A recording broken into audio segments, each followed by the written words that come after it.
I have the power! Did somebody say something about Castle of Grayskull? Don't make me go back to my childhood. Don't you do that. Michael Trapson and Beth. You guys better be watching your P's and Q's in there. Okay? How's everybody doing tonight? Fashionably late as always. Yes, Holly, I was putting on my eyeliner. I happen to do that from time to time. Eyeliner, man, I don't know how you girls do it. Like eyeliner, it take, because I've put on eyeliner before. I'm not gonna go into that story, but it takes forever to like get off. Like, how do you do it? How do you do it? Man, I've been trying these. Can you guys hear me? These white monsters are addictive. Even more addictive than the normal monster that I drink. And you don't get the drop off, you know? It's good to not get the drop off. Okay? But yeah, I avoided it for the longest time, but people kept telling me you gotta drink the white monster. It's very delicious and sweet and tasty, and there's no drop off. And I didn't expect it to taste, you know, because it's white. So, like, what does white taste like, right? I don't know. But it's really good. It's really good. I like it. I like it a lot, actually. And it's just sweet. It's really sweet tasting. Oh, God. Michael Trapson is a mod now. He should have been a mod a long time ago. But Michael Trapson's a busy man. He's a busy man making busy moves. And he's glowing. He's got the glow. Devin McCreary, Aaron Click, I said Michael Trapson, Mikey San TV, what's up, brother? Chris, how you doing, bro? Brandon, the Belden, Andre, Destiny, how you doing, Destiny? MC, man, so a lot of familiar faces. Brett, Michael Asola, is that a new? Every now and then I see a new person pop in. Sawa Shabazz. Everybody tell Michael welcome. Welcome to the madness that is the DDLive, okay? It can get crazy in here. Erica, how are you doing? Moser, what's up? Tom Ungren, Trina, Jake Schuster, Thanos. I think Thanos might be new too, okay? What's up, Thanos? I'm telling you, my memory's bad, but it's not that bad. Like, I remember you guys when I see you in there, because I see you in there a lot. So, Panda Watch. Panda, I like that name. Pandas are very elusive animals. Very elusive, okay? Monster is not made in Canada. That's bullshit. That's bullshit, and you know it. Is Monster made in Canada? Panda Watch could be right. I have no idea. We could look it up. We could look up where was Monster originated from. I don't know. But, I'm so happy to have all of you beautiful, beautiful people here tonight. It feels like I think it's only been like 2 weeks, right, since the last one, but it does feel longer. My voice cracked. It feels like it's been a month. And we'll just bullshit here for a little bit. I got a packed show for you guys tonight, though, okay? I got a packed show. Frank Riker, what's up, brother? The Spiral Sky Project. I like that name. That's cool. Jock. Do I want to tell the story about how I came up with this particular topic? Are these slashers? Because it is a doozy, isn't it? It is an interesting one. I'll slightly tell the story. I was talking to a friend, and let me just say, this is a friend who is highly annoying and rude and stubborn, can be downright stubborn. Those do tend to be my best friends. This person came to me and said, I saw your video. I think it was the top 50 slashers or something like that. And they said that, how dare I say that Texas Chainsaw Massacre isn't a slasher. We got into it. It was a throwdown. So I thought, you know what? Let's do this. Let's make this the topic tonight, because not only those three movies right there, and if you don't know what those three movies are, that's Psycho to the left, It Follows in the middle, and Texas Chainsaw Massacre on the right. Those are the three movies I see mentioned the most when it comes to that debate. Is this a slasher or is this not a slasher? And hold your responses, okay? Because we're going to get to that. We're going to do the news first. And then this is going to be interactive. I don't have the answers, okay? I never do have the answers, if I'm being honest, okay? I'm full of shit. But I like talking about topics and things, all right? So really, you have the answers, okay? I guess it's a collective. And we're going to kind of do a little debate and try to figure out if these movies are actually slashers or not. I did take some notes. So it's going to be fun. We'll get to it, though. Let me take a drink.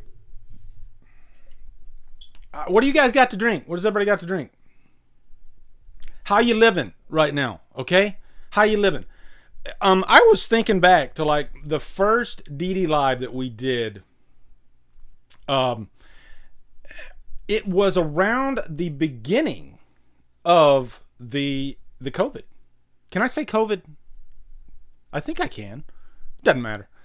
It was around the beginning of this whole nightmare. Like the very first one was kind of the beginning of this whole thing. So we've kind of taken this journey along the way. And so we always kind of catch up.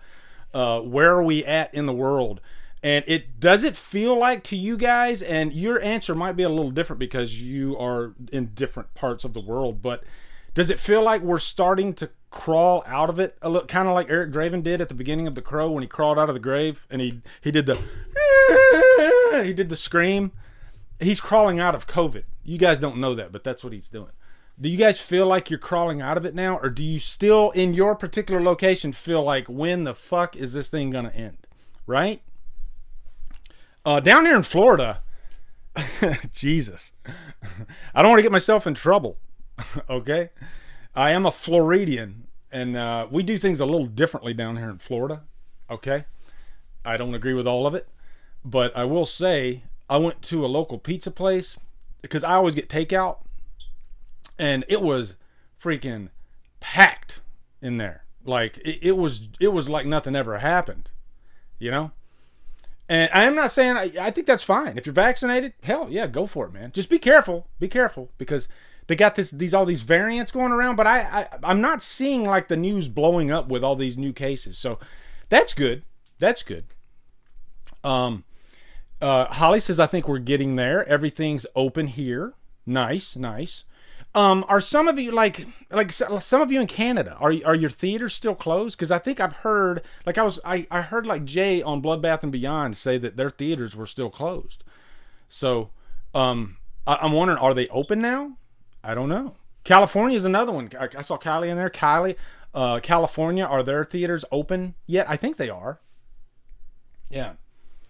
Roberto says, I was doing some planning for an international vacation, so definitely feel like it's getting to normal. Plus, yeah, I'm in Florida by the beach. Yeah, hey, fist bump.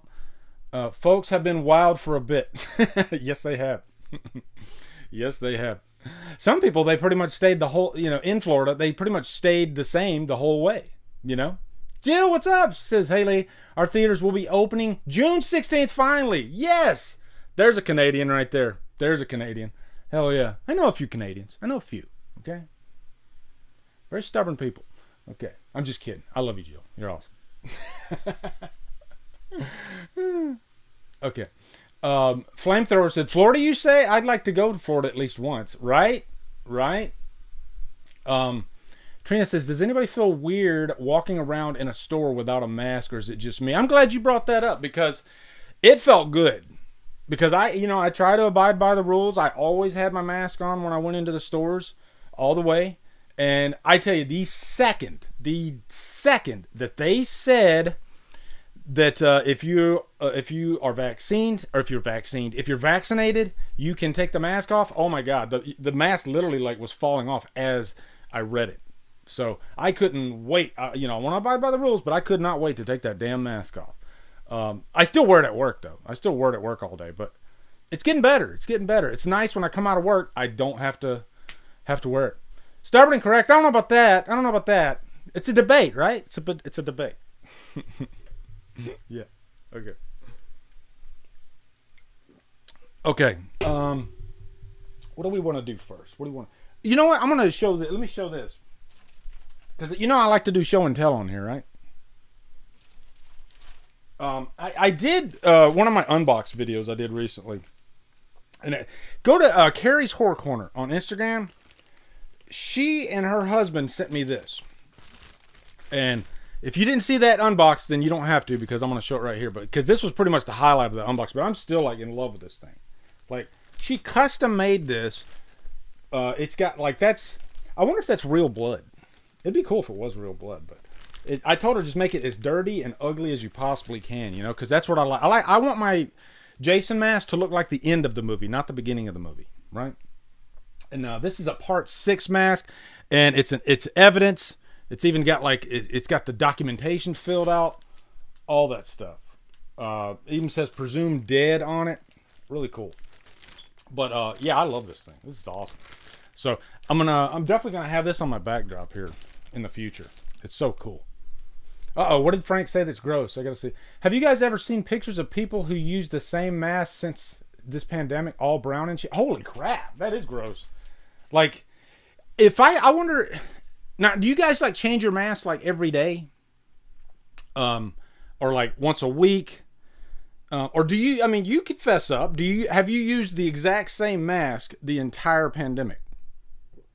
I'd like to see who would fess up to that, because I actually have a Michael Myers mask that somebody sent me. Robert Schumann. Yeah, Robert Schumann. He sent me like 2 Michael Myers masks. They're in the glove box in my car. But my problem is my head is so freaking big that it like literally stretches my skin. Like, it's too tight. It's just too tight, so I don't get to wear it that often. I wish I could, because it's a cool looking mask. But yeah, I don't get to wear it that often. So I wear just the regular, the ones that you see at the hospital. The blue ones. They're comfortable. They're okay. But once they start like getting what's the word I'm looking for? You know how inside the mask the fabric starts kind of breaking loose a little bit, and then you start like tasting it and it gets all in your mouth? It's gross. Yeah, so that's when I know I need to change my mask.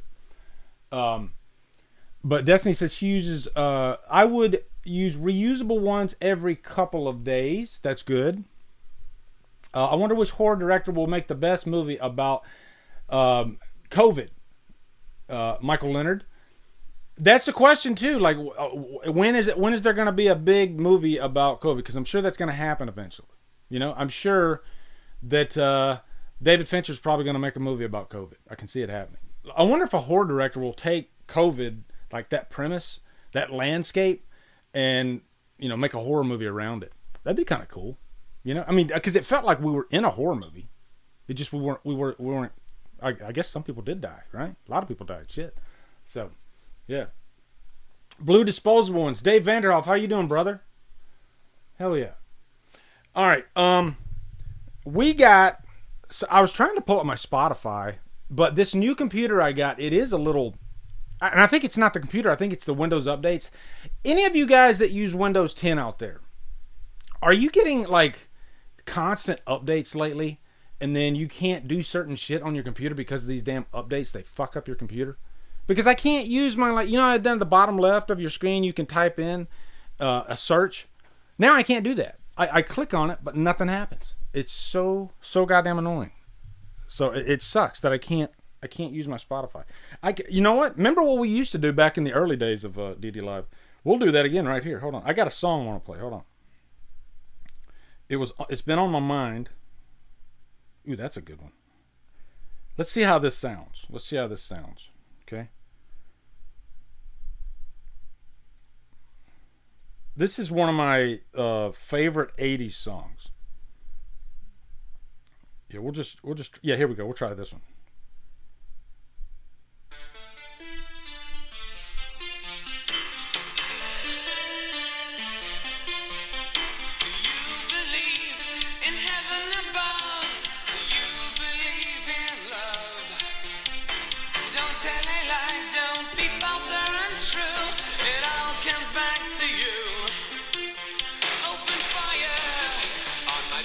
Give me the artist. Who's the artist? I think these guys are a one-hit wonder.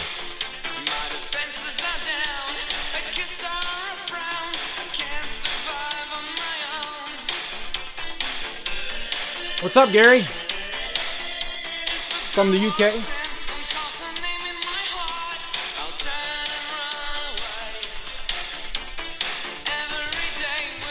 And tell me what movie was this in?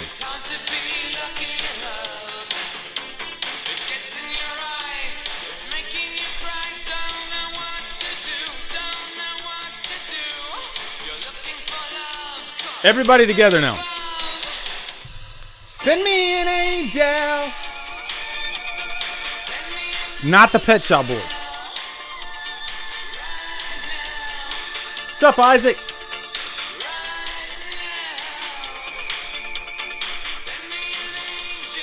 The Rad soundtrack? I think that's what it says, Rad soundtrack. Oh yeah, Robert, man. This is what I used to do back in the day. Before I had Spotify, I would just hold my phone right up so that way I could play, I could talk. I could play, I could talk. Yep. Chris got it. Send Me an Angel from Rad, but it's also in Teen Wolf 2. Remember that, guys? Teen Wolf 2. Which is a movie I don't remember at all. I mean, the first Teen Wolf's one of my favorite movies, but the second one with Jason Bateman, not so much. Not so much. It's not really a good movie. So, yeah. So we're gonna talk about some news tonight. We got anytime I see the words Nightmare on Elm Street, I get excited. I get really, really excited. And I will say that is the franchise that I want a new movie from the most, even over Halloween. I'm serious, and I'm a Halloween guy. You guys know that. But when they come out with a new Nightmare movie and it's good, it's amazing. I love it. I had a good time with the remake. We've talked about the remake ad nauseum, but I think there's some good things about that movie. I think they were headed in the right direction. They didn't quite land. But I kind of wish that movie would have been a hit because I think there was a platform there to go forward. It would have been cool if they would have actually said, okay, let's start from here. This is a remake, and let's go forward and let's explore. Let's let Jackie Earle Haley have some fun. But because I don't mind that. Sometimes I don't mind if the first movie isn't necessarily the best movie. Like, there's some people that have said that, like, I rarely hear people say the first Friday the 13th is the best Friday the 13th. Would you guys agree with that? Anybody in here think the first Friday the 13th is the best Friday the 13th? And I don't, but I still love it. It's still good. But I mean, what if that movie wouldn't have been a hit? We wouldn't have got all those great Friday the 13th movies. So I think there's nothing wrong as long as there's potential to carry the story forward. Elm Street 2010, I've seen him in here quite a few times. He loves the remake, obviously. Yeah. And yeah, like I said, every time I watch it, I'm not pissed off when it's over. I think it just didn't end that strong. I think they should never have given away who Freddy was, made Freddy a pedophile. They should not have done that. I think that was a huge mistake. Trap says Nizal. Trap says, fuck that. I saw a GIF. It's like somebody asked a question like, did you like this? Did you like X? And the GIF was like, no. It was like, I was like, that's funny. That's funny. Okay, so Elijah Wood, I guess he's a big Nightmare fan because I was doing a little research on this. There was a story that just came out, I think like 5 days ago. And so I looked into it. Now there is this source called We Got This Covered, which if you know anything about sources, they have a really bad reputation. Usually if you see something from We Got This Covered, I guess it's not to be taken seriously. I'm no expert with We Got This Covered. So they might be on 75% of the time. they might be on 25% of the time. I have no idea, okay? But luckily there are a couple of other sources, websites out there that reported on this, and there is a quote directly from Elijiah Wood in there. But if you go back even further to February of 2020, there is another story about Elijiah Wood wanting another Nightmare movie. So let's go over and let's take a look at that. Let's take a look, all right? I'm excited about this. I'm hoping it goes forward.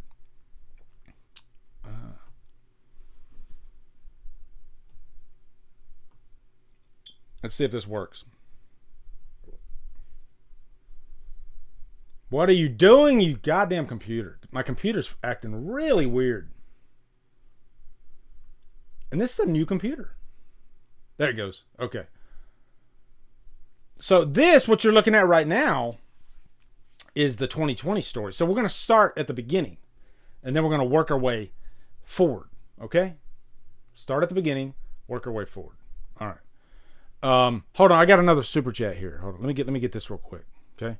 Thank God I got this OBS Live that has my super chats right on the left, but my damn mouse isn't working.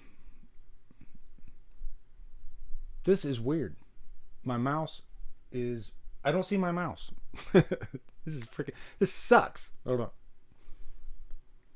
Like things are highlighting, but I'm not seeing the, it's like the Invisible Man, but it's the invisible mouse.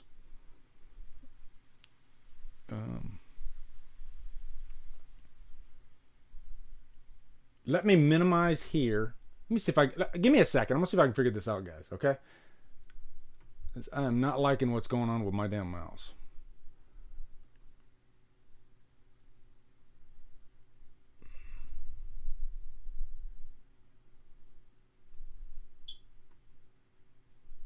We might have to roll with it. I might have to just use the, hold on. So hit that. Hit that. Okay. I'm just going to roll with this, okay? We're going to roll with it, right? Let me scroll up here. Okay. So Elijiah Wood touches upon what he'd like to do with the Nightmare on Elm Street franchise. Now this, again, this is 1 year ago. This is February 5th, 2020, okay? Which Freddy, is that from Freddy's Dead? Because that's horrible makeup. Horrible makeup. Okay. Okay, as you may recall, Spectre Visions, Elijiah Wood and Daniel Noah, they produced Mandy and The Color Out of Space. See, I didn't know that. I didn't know Elijiah Wood was tied to Mandy and Color Out of Space. Tells you how much I know, but that's pretty damn cool. But Elijiah Wood, I like him as an actor, you know, and a producer. I think anything he puts out, it's very interesting. You know, he's just a very unique actor. He's got a unique vision, and I don't know, he's just not cookie cutter, you know. And he seems like he's a horror fan too, which is cool. All right, so they have expressed interest in taking over the Nightmare on Elm Street franchise in an interview that Coming Soon ran this past November, with the duo revealing that they have a very specific take they'd love to pitch, and they've been in contact with the rights holders. Speaking with Bloody Disgusting's Boo Crew podcast this week, Wood elaborated on those enticing quotes from last year, touching upon what he'd like to do with the franchise. So this is something that he said a year earlier than that, back in 2019. Any opportunity to get hold of a classic franchise like that and revitalize it and do something different with it is pretty exciting. I don't know if the rights are actually available. We've done our due diligence. Wood told the Boo Crew. He continued, "You can't just reboot it. You can't tell the same story over again." Yeah, I mean, because they've already had one remake.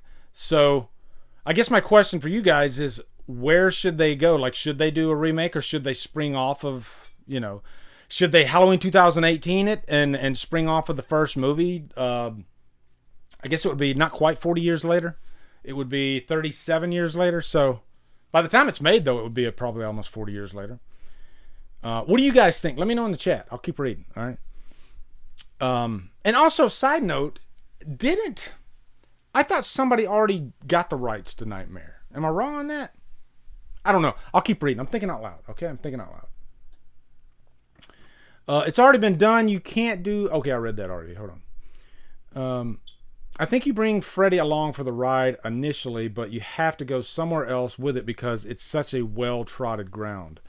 As for whether or not SpectreVision would bring Robert Englund back to play Freddy Krueger one more time in this hypothetical franchise film, yes, they absolutely would. That's enticing. I think Englund has to be in it. I think you have to honor that series, to honor that character, to honor Wes Craven. Would explain. I think you have to do that. And then you can express beyond that. He said he wants to do one last film as well. Talking about Robert Englund. Yeah, Robert Englund has stated that he wants to do one last film, but I mean, he is well into his 70s now. Which you could still, I mean, look at freaking Stallone, right? Not saying Robert Englund is Sylvester Stallone, but, you know, if he's still healthy, you know, he could still do it. And hey, that's what stuntmen are for, right? I just saw, there was another story somebody was talking about. Oh yeah, Indiana Jones. Like Indiana Jones 5 started filming. And, you know, a lot of people are like, what are they going to, I mean, this, what, an 80-year-old Indiana Jones? I mean, shit, he was old as fuck in the last one anyway. So, stuntmen, that's where stuntmen come in. That actor, Harrison Ford, you just need him for close-ups, really. And you know, and your dialogue shots and all that, but the actual action, you know, swinging from a rope and all that stuff, and cutting a bridge in half, and stuntmen, you know, and I'm sure that they're probably gonna do that. Hell, I'm sure they did it in the last movie. Yeah. On a related note, oh, here we go. Hold on. Last we heard, Wes Craven's estate is currently in control of the rights to the character of Freddy Krueger and the franchise as a whole, and it's important to note that SpectreVision is not, at this time, actually involved in the franchise's future. This is all purely hypothetical stuff here, but it's nevertheless interesting to imagine what Freddy may be up to next. On a related note, Mike Flanagan, I did hear about this, also has a killer pitch for the next Nightmare on Elm Street film, and you can listen to his Boo Crew interview to hear a bit about that. So, yeah, I did hear about Mike Flanagan's pitch too. He posted something on Twitter, actually. You know, something like "Put me in, coach" or something like that. Because Mike Flanagan would be perfect, I think, for a Nightmare movie. Okay, it's so annoying that my fucking mouse doesn't work. So I'm gonna have to Alt-Tab this shit. Hold on. There we go. See, I read that whole thing and I couldn't see you guys. You know? That sucks. But so now we've just read the 2020 story. So now we're gonna go over to the newest story. Let's see if there are any updates. Okay.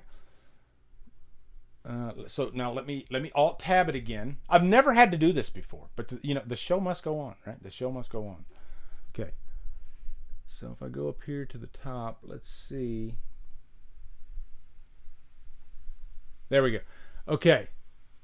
So now, this is the latest story. This came out, this one's 2 days ago. Elijah Wood on wanting to make a new Nightmare on Elm Street and Children of the Corn films. So that's a new revelation as well. Now, how many Children of the Corn movies have there been?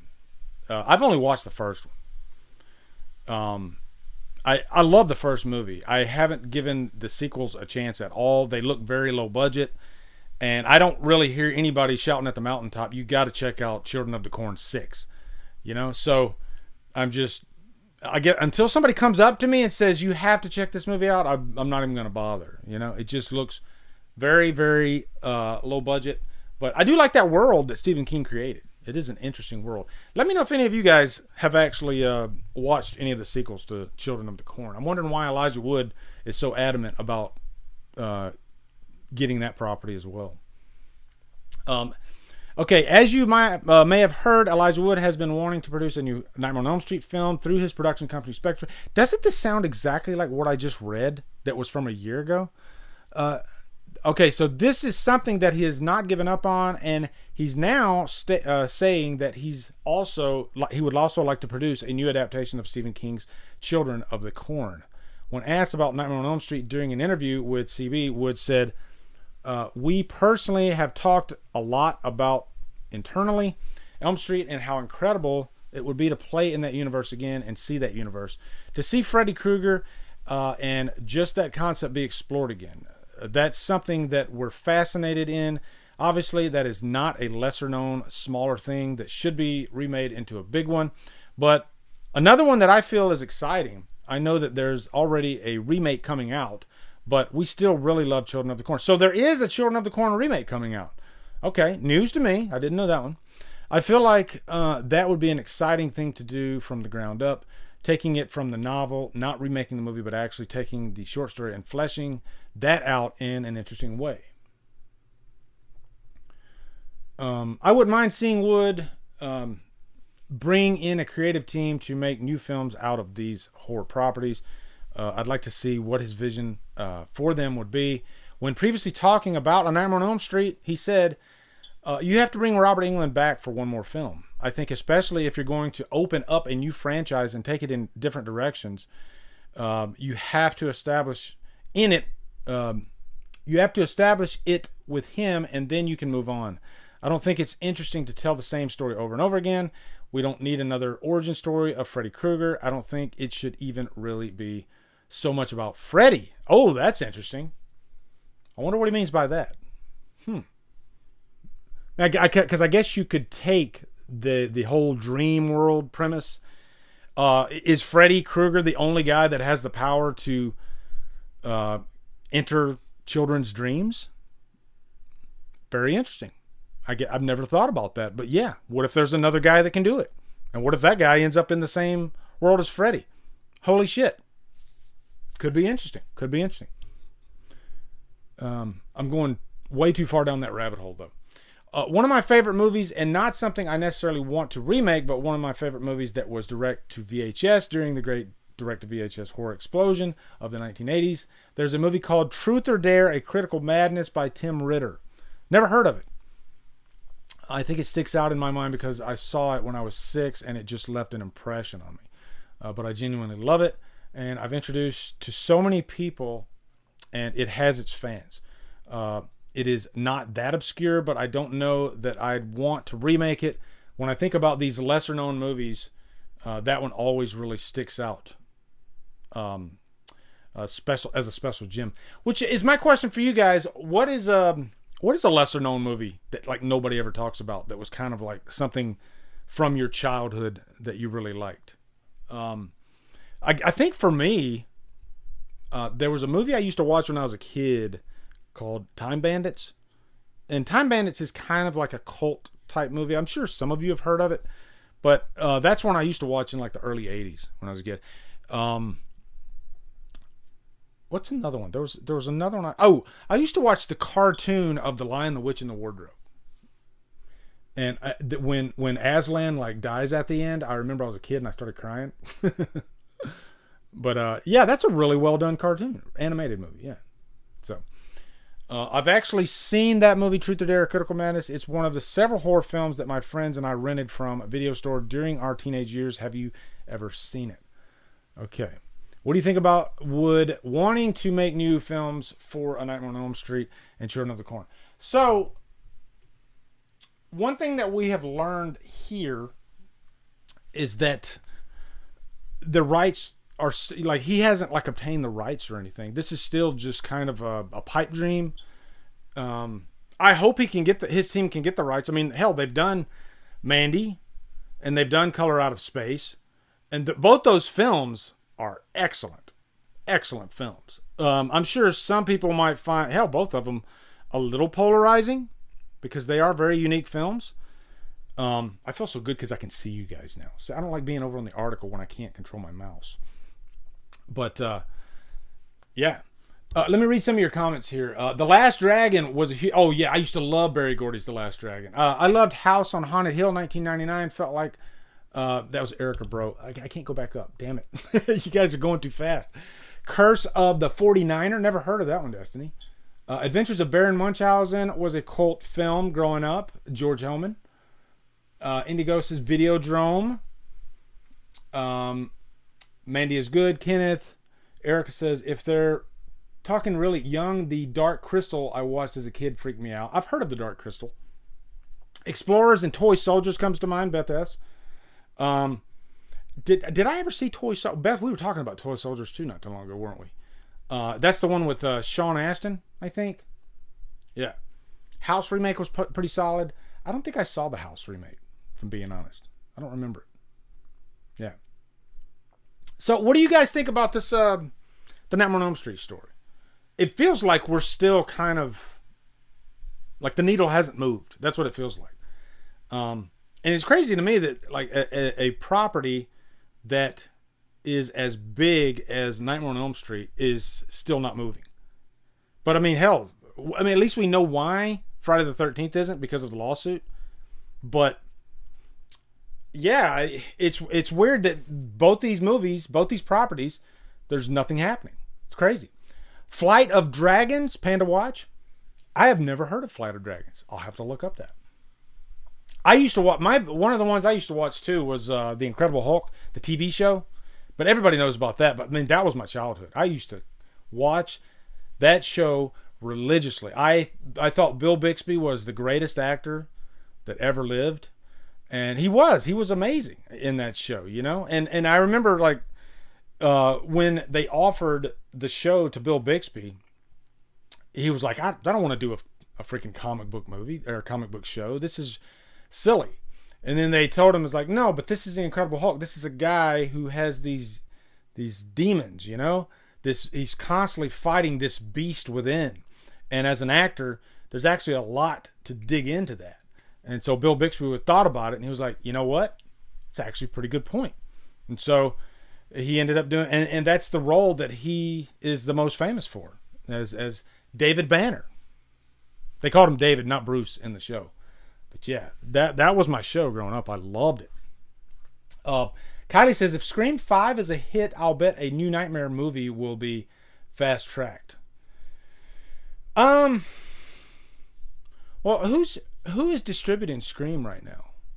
Because it used to be, is it still Dimension? I'm sure some of you know. I bet, because I can't remember. I don't think Dimension Films is Dimension even around anymore. But I know that I don't think they're the same as like Nightmare, you know. So I don't think that's going to help them if Scream is a hit. The only way it could help them is the overall landscape of horror, and you know, we got this big hit, so let's put. But hell, everybody thought that with Halloween 2018. After Halloween came out, everybody thought, wow, this was a huge hit. All these other properties are going to get greenlit now. We're going to get a new Nightmare movie. We're going to get a new Jason movie. All this stuff, and nope, it didn't do anything. It's crazy. That movie made more than, I think Halloween 2018 is the highest grossing slasher movie of all time right now. If you adjust for inflation, the first Scream is. The first Scream made like 175 million worldwide in 1996. So if you did the numbers for inflation, it would have beaten out Halloween 2018, which made like 250 million worldwide. But yeah, no Nightmare movie, no Friday movie. So I don't know. It's weird, but it's crazy when like one person has so much power over a property, and you got like Victor Miller has that much power over Friday, and you know, if he doesn't agree, then it's not moving forward. Tiki says, would you consider slashers dead? I wish more were made. They're so hard to come by compared to paranormal. That's a good point, actually. I don't think they're dead. I do think Halloween did some good things for the genre itself. And I still think there's a huge fan base for slasher films. I mean, if you go into horror groups, you're going to see that. People love slasher movies. Matter of fact, let me just do a little test with you guys. What is your favorite subgenre of horror? You know, is your favorite subgenre of horror the slasher? I mean, that is mine. That is mine. But I would wager that a lot of people would say slashers. And they're relatively cheap movies to make, but for some reason, we seem to get more paranormal movies than anything. It's kind of strange. I don't know. I can't figure it out. What's up, Jacob? Cinema Junkies. Trap says, I remember finding out Halloween Kills got pushed back a whole year, only 4 months away. Yeah, dude. That's crazy. We're 4 months away, which means we're probably going to get a trailer next month. Like, that's almost a guarantee that we're going to get a trailer probably the first week, I'm thinking. So, this is, I think most slashers are more indie film right now. And, you're probably right. Like, you could probably do a little research, and a lot of those lower budget movies that don't get a chance are slashers. And a lot of them, I hate to say it, aren't good slashers, I haven't seen these movies, but like let's say like a lot of those movies that we see at like Walmart, those we call it the Walmart dumpster fire, the dumpster bin, and a lot of them do look like slashers, but they look so cheap and low budget that we don't even like give them a chance, and nobody's talking about them. Well, I think word of mouth is a big thing for me. If you come to me, like if Lincoln Huskins comes to me and says, "Lee, you got to check out this movie," that lights a spark. And then I start becoming interested in it. And then if I hear a few more people talk about it, oh shit, I gotta see that. So, yeah, Spiral Project says Forever Purge is probably the best bet for the Kills trailer. I would agree with that. Just because they're both Universal. Yeah. Jill says that's why they keep making Conjuring supernatural movies. They sell to mainstream casual fans. Yeah, and I think that's the thing. They want to attract like the widest broad audience, and I'd say people that aren't necessarily the biggest horror fans, they tend to veer towards those paranormal supernatural type movies more than like slashers. Whereas actual horror fans tend to like slashers more. And maybe the blood and the kill count, maybe that has something to do with it, because you don't get as much blood in paranormal movies. It's more about just the scare, where slasher movies can get pretty damn brutal and pretty damn bloody. So, yeah. I got to take a drink. I wish my mouse worked. You fucking computer. Let's see. How are you guys doing? Damn, can you believe it's already 8:50? I got funnies tonight too, guys, okay? We got funnies. So, no worries.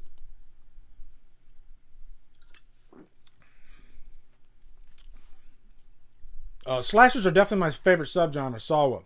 Slashers are no longer at an entry-level film for someone trying to be a director or anything. Poor test screenings for the Texas Chainsaw Massacre. I didn't catch the name because it's scrolling. I did hear about that. I'm not surprised at all. The last Texas Chainsaw Massacre wasn't really that good. That's one of those weird franchises for me, where you just, I love Texas Chainsaw 3D, but then again, there's a lot of people that hate that movie. So, it's just not I guess you'd call it like a reliable franchise. Like when a new Texas Chainsaw movie gets announced, when I hear that it has bad initial what's the word I'm looking for? When it gets bad word of mouth, like right off the gate, I'm not surprised. Not surprised at all.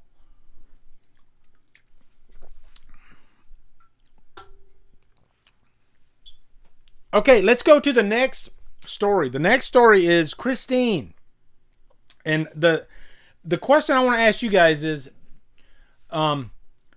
Christine, I think, might be the most John Carpenter movie of all John Carpenter movies, in terms of just the way it looks, the way it feels, the score, everything about it. I like revenge horror too, actually, Panda Watch. Revenge horror, that might be my second favorite subgenre of horror. Like it seems like there's very few revenge horror movies that I see that I don't like, and I usually end up loving them. Like, the movie Revenge, that one that came out that I say is an unofficial Crow sequel, that is amazing. That is a great freaking movie. What's another great revenge movie, actually? High Tension's not really a revenge movie, though, is it?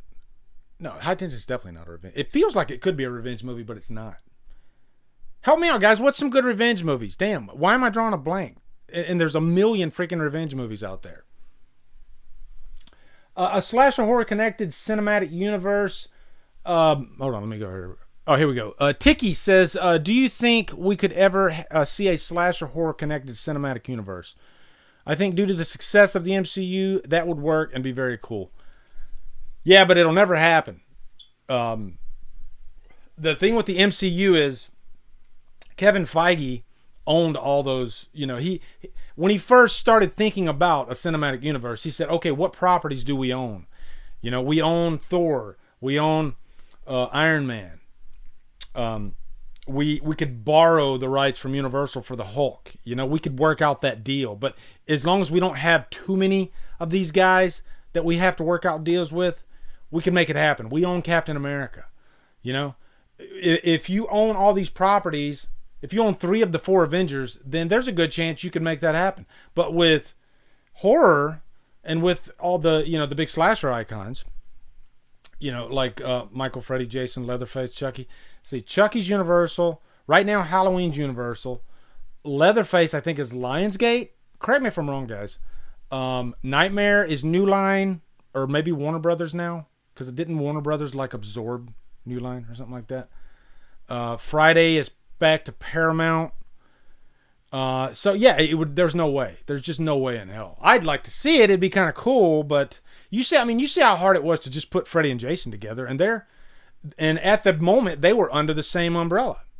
But it was still that hard to put them together because they had 100 scripts and 99 of them sucked, So that's the uphill battle that you have with trying to create something like. So can you imagine putting all those horror icons in the same movie? Whew. It'd be tough because you're dealing with a supernatural world for a lot of these guys. So how do you I'd watch it. I would definitely watch it, but yeah. I think logistically it's a nightmare. There's no way. George Hellman says Jaws the Revenge. Yes, that does exist. Jaws the Revenge. I was just talking to my stubborn friend, and I was literally saying, I'm going to be reviewing Jaws, because I do my annual Jaws review. Last year I did Jaws 3. Year before that I did Jaws 2. And I did Jaws quite a few years ago. So next month I'm planning on doing Jaws the Revenge. And Chris, what's up, man? Chris Snyder. And I haven't seen that movie in probably 30 years. But I do remember a lot of it. Just because of how weird it is. It's a weird fucking movie. Just because this shark has this almost like a psychic connection with Brody's wife. So it's very strange. It's very strange. But I'm looking forward to it. I'll give it a fresh watch, and we'll see what happens. Oh, yeah. Oh, I can't wait. Yeah. You'll love it that much. I don't know about that, Panda Watch. I don't know. We'll see. Vic Honez says Pinocchio's Revenge was way better than Jaws' Revenge. Oh, shit. Okay. We got a blood match now. It's not as bad as everyone said. I will say this. When I watched it, and keep in mind, I watched this movie way before the internet and all this shit, okay? So there was no hilariosity review of Jaws the Revenge. It was, by and large, considered a bad movie. But it wasn't legendary status bad movie like it is today. It was just, okay, that was a Jaws movie. It was kind of silly. But it was almost just kind of passed over when it came out back in the day.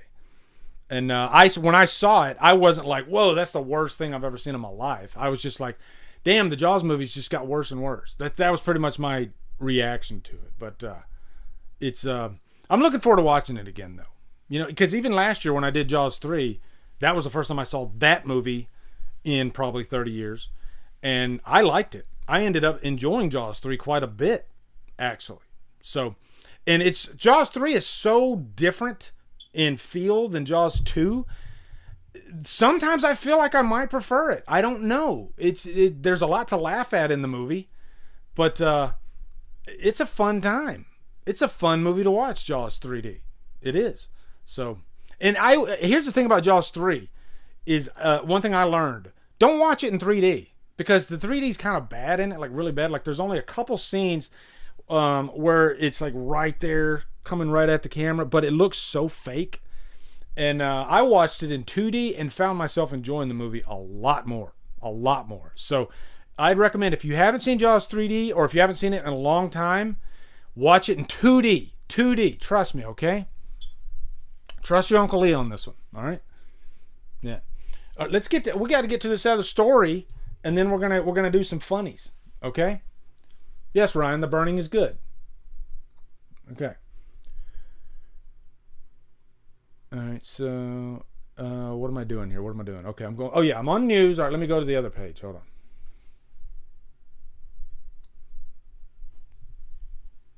All right, so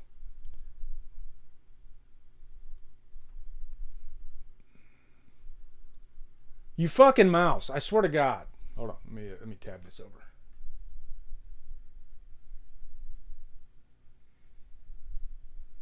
If I tab it, no, that doesn't work. Okay, hold on. I had it. Here we go. Got it. Christine. All right. Okay, here we go. Christine! I didn't even get my question out. My question for you guys was, do we even like attempt to remake Christine? I opened up with a sentence about how Christine is like the most John Carpenter movie of all John Carpenter movies. And that's a bold claim. But I stand by it because it just feels like the Carpenter atmosphere. Let's call it the Carpenter gelato is just kind of like the Carpenter cream is just like basted all over Christine. Beth might be the biggest Christine fan in here. Am I right on that, Beth? And the thought of remaking Christine. Well, I mean, we saw what happened with The Fog. Okay, and The Fog again is a very, very John Carpenter movie, and the remake was god fucking awful. So I'm scared. I'm scared about this, but we'll see what happens. Let's see who's doing it. All right, hold on. Hannibal creator Brian Fuller. Didn't Brian Fuller have something to do with the Friday remake and the Nightmare remake? Maybe just the Friday remake. Let me know, guys. Brian Fuller. The name sounds very familiar. Let's see. Hold on. Maybe it'll tell us down here. Stephen King's Killer Car Christine is coming back to life, with Deadline reporting today that Brian Fuller, Hannibal, is directing a new take on the terror tale for Blumhouse and Sony. Now, Hannibal is a pretty respectable property.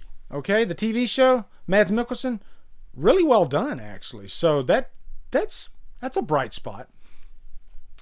Fuller will also reportedly be writing the brand new adaptation. Interesting to note, Fuller previously wrote the teleplay for 2002's TV movie Carrie, another Stephen King horror story, which I've never seen the TV movie for Carrie. Deadline reminds the 1983 original was directed by John Carpenter, about a shy teen, Arnie Cunningham, show me, who comes out of his shell after he buys a 58 Plymouth Fury to fix up. The car has a mind of its own, as well as a murderous past, and begins to change the young man and everyone around him in most dangerous fashion. The site also notes in their report this afternoon, Fuller is getting under the hood with the intention to keep it an 80s time period and grounded in King's bestseller. Ooh, I like that. I do like that it's going to be set in the 80s. Doesn't mean it's going to be great, but I do like that. Producers include Jason Blum, Vincenzo, Natalie Splice. Splice was an interesting movie. And Stephen Hoban. Stephen King's Christine was published in 1983, the very same year the original movie was released. Keith Gordon starred as Arnie Cunningham, the story's main character. Okay, so that's what we know. All right, let me get you guys back over here. Holy shit, we got 143 of you fuckers watching? Jesus Christ, man. Aren't some of you guys supposed to be in bed right now? What the hell? Show Me Scene is so smexy.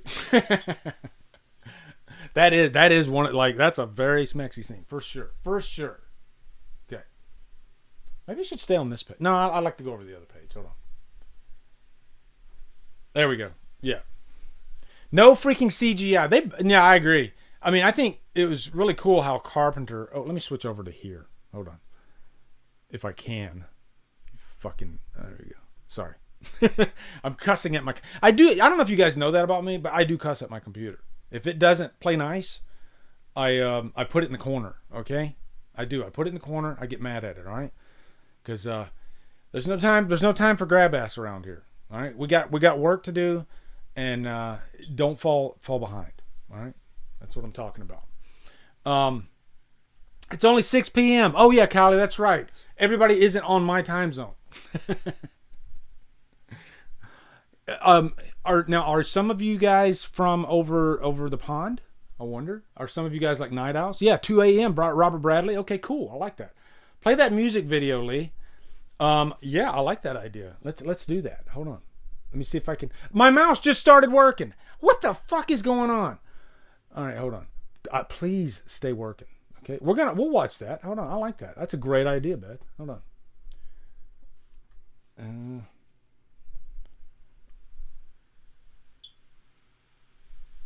All right, so Christine music video. Let's try that.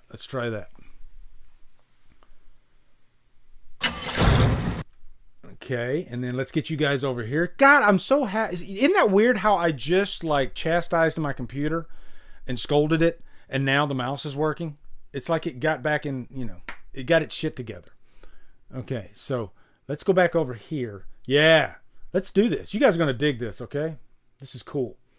Chris says it's 9:05. That means he's in Central Time. Okay, here we go. This is a badass video. This would technically be considered grab ass, okay? Don't tell anyone. Add Lee's mouse to the Warrens Haunted. There's the Conjuring missing mouse that's coming. And they're going to embellish the story, of course.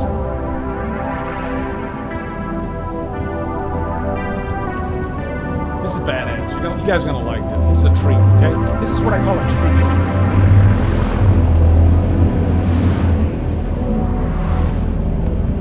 After this, you guys are going to be like, thank you. Thank you so much.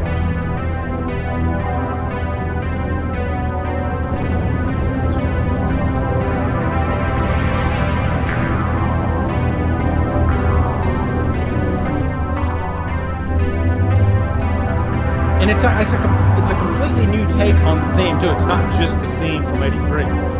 It's a new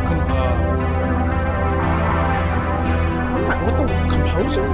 It's a new composition. It's a new composition. Oh yeah, I think it's on this. It's on this. Oh fuck.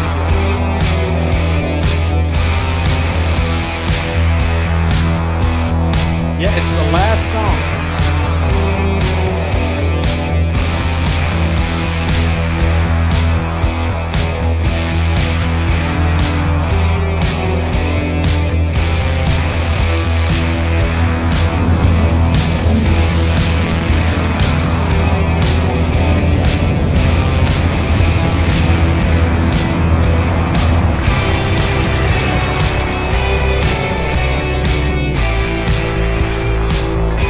Yes, everybody gets your fucking.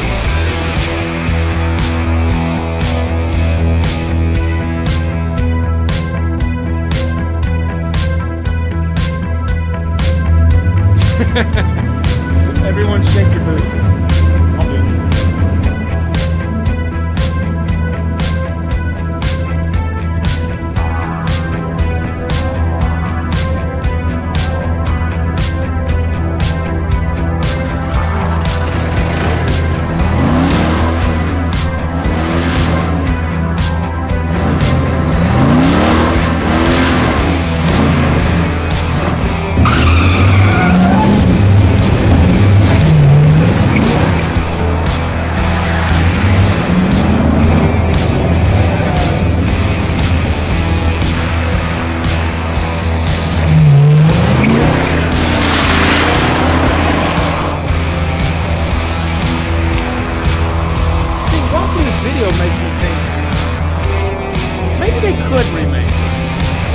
The director has to completely make it fun.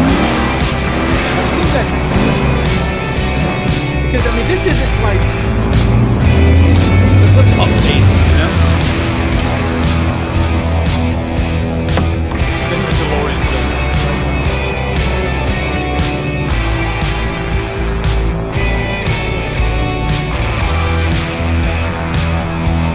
There's the man.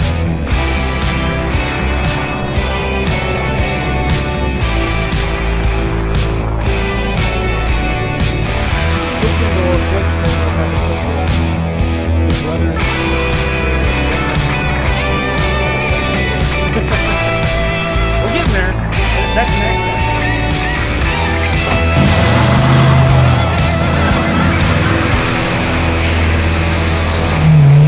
Movies like this, sure, but it needs good music to rival John's. Yeah, that's the key. There's some good composers out there that could like think about like It Follows and Disasterpiece. His score was very Carpenter-esque, and it worked. It was great. All right, so let me turn this off. There we go. Okay, now it's time for the topic of the night. We're going to talk about slashers. Let me pull my page up here. Okay. Let's talk about slasher films, okay? Like I said in the beginning, there are no right or wrong answers in this discussion. This is merely a discussion, okay? Because we all have our own definition of what a slasher is. And one thing I did find out through my conversations was that Texas Chainsaw Massacre is actually on a lot of top 10 lists for greatest slasher films. But one thing that I noted was that I never, and tell me if I'm wrong here, guys, okay? Tell me if I'm wrong, but when somebody mentions Texas Chainsaw Massacre to you, is it usually in the same conversation as talking about slashers? You know? Or are they talking about just the Texas Chainsaw Massacre because it's a fucking crazy, you know, wild out movie? You know, it's psychotic. Because that's every conversation I've had about Texas Chainsaw Massacre is, wow, that's one of the most like chaotic movies I've ever seen in my life. And never once do I hear somebody say, yeah, and it actually is a really good slasher. I never hear anybody like that. So I think a lot of people, they have in their mind what an actual slasher movie is to them, you know? And I think that's one thing I learned about myself over this last few days, is that when I think of slasher movies, I think of movies like Halloween, like Friday the 13th. I do think about the first Nightmare on Elm Street. Really all the Nightmare on Elm Streets. And also, I'll even say this, and this might be controversial, but as far as like stalking goes, I think no slasher killer enjoys stalking more than Freddy Krueger. Because, think about it. Like, Freddy Krueger could pull somebody into his dream world and he could kill them just like that. He could be done with it. If he really just simply wanted to kill his victims, you know, bring them into the 5 minutes, boom, they're done. You know, with that freaking his hands, his gloves, the famous glove, he could do that. He could kill them, but he doesn't. What does Freddy do? Freddy stretches it out. He likes the game. He likes. Oh, Frank, don't you worry. I got some examples that I'm going to pull up here. Okay. But yeah, so that's a conversation that somebody could have, though. Somebody could say that maybe Nightmare on Elm Street is a little bit different than your traditional slasher movie, you know? Panda Watch says, nowhere is stalking a prerequisite or qualifying as a slasher. I'm glad you said that, Panda Watch. I'm glad you said that, because we're going to go to this page that I pulled up. Now, get in your defense or anybody's defense, you could pull up 99 articles on the internet, and, you know, 2 to freaking 50 of them could use the word stalking. Okay, I found one that says stalking, and I'm going to read it to you. I'm going to read it to you right now. Okay. All right. Here we go. Slasher film. This is from Horror Film Wiki. Okay. One of the most respectable sources in all of interweb. And the slasher films, sometimes referred to as a body count films and dead teenager movies, is a subgenre of horror film. Typically, they say film way too much. It's already off to a bad start. Typically involving a psychopathic killer, sometimes wearing a mask, who stalks,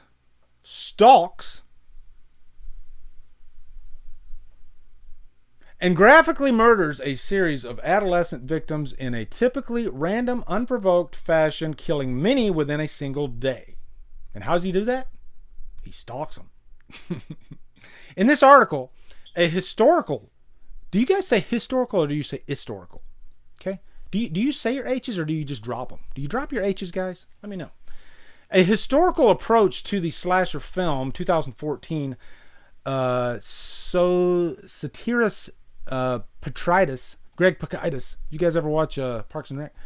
Examined the evolution of the slasher film through time, and he divided the lifetime of the subgenre into 3 historical periods: the classical period, the postmodern period, and the neo-slashers. The classical period starts in 1974. That's a date that sounds very interesting, and lasts until the end of the 1980s. The postmodern period takes place in the 1990s, and the neo-slashers started to evolve in the beginning of the new millennium, and the production of these filmic texts last to our days. What the fuck is he talking about with that last line? Okay, let me go back. All right. So yes, I actually posted this question today too in one of the horror groups. And I'm going to ask this to you guys, okay?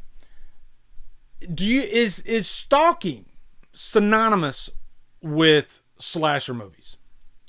Okay? That's my question to you guys. Is stalking synonymous with slasher movies? Do you feel like it has to have stalking? And again, there's no wrong answer, okay? It's all a personal preference. To me, I like to have stalking in my slasher movie, okay?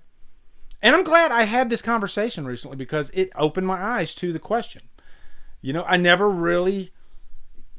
even really made a video about it. Like, what is a slasher? Absolutely not. I've never really even talked about it on my streams, like what constitutes a slasher. But I do see debates about it from time to time. Hell, in that top 50 slashers video, I'll have to go back and look, but I don't know if I pinned a comment or but I think I said that Texas Chainsaw Massacre, some of you are going to think, why is that not on here?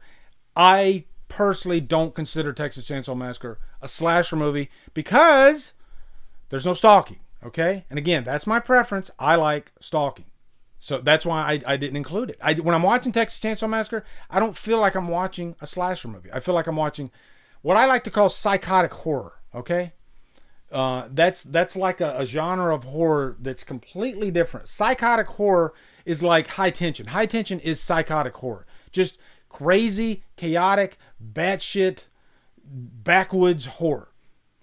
Not saying that subgenres can't bleed over into each other. There is a term called the backwoods slasher, okay? That does exist. I do think Hatchet is a slasher movie because, like Friday the 13th, once the victims get on his turf, then he says, oh, I got to go kill some bitches. You know, he literally goes after them. He stalks. Whereas for me, Leatherface, he only kills when he's provoked. He doesn't go out hunting, you know? He waits for the prey to come to him. He's even afraid. Leatherface is a very perplexed human being. He's fucked in the head. And he's very, he's like that animal that's very dangerous, but the animal itself doesn't know how dangerous it is. And he's actually scared, you know? To me, that's what Leatherface is. And Chris says Hatchet is absolutely a slasher. See, this is a fun discussion, right, guys? It's fun because there's so many freaking opinions that fly around. And I actually did some homework, and I prepared some movies for you guys, and we're going to discuss if you guys think this movie, X movie, is a slasher or not. Okay? And I did take some notes here. Hold on. I wrote down some things about slashers in my, because you know how I do that. I write my little notes here. So just some thoughts. But I thought most slashers are stalking films. There's the confusion. Yeah, I think that's when you don't have the stalking aspect in there. That's where the debate starts coming up. And does that mean all slashers have to have stalking? Maybe not. Maybe I can learn something from this. Okay, maybe I am wrong. Okay, like I said, it's all personal preference. Okay. The vast variety of subcategories confuses things. Backwoods, camp, psychotic, even art house. You know, there are art house movies, which we will get into one of the movies that I'm going to bring up. Sometimes when it's so much of a different subcategory, then it can start confusing things. Okay? And I think you guys know what I'm talking about? Wake up, everybody. Okay.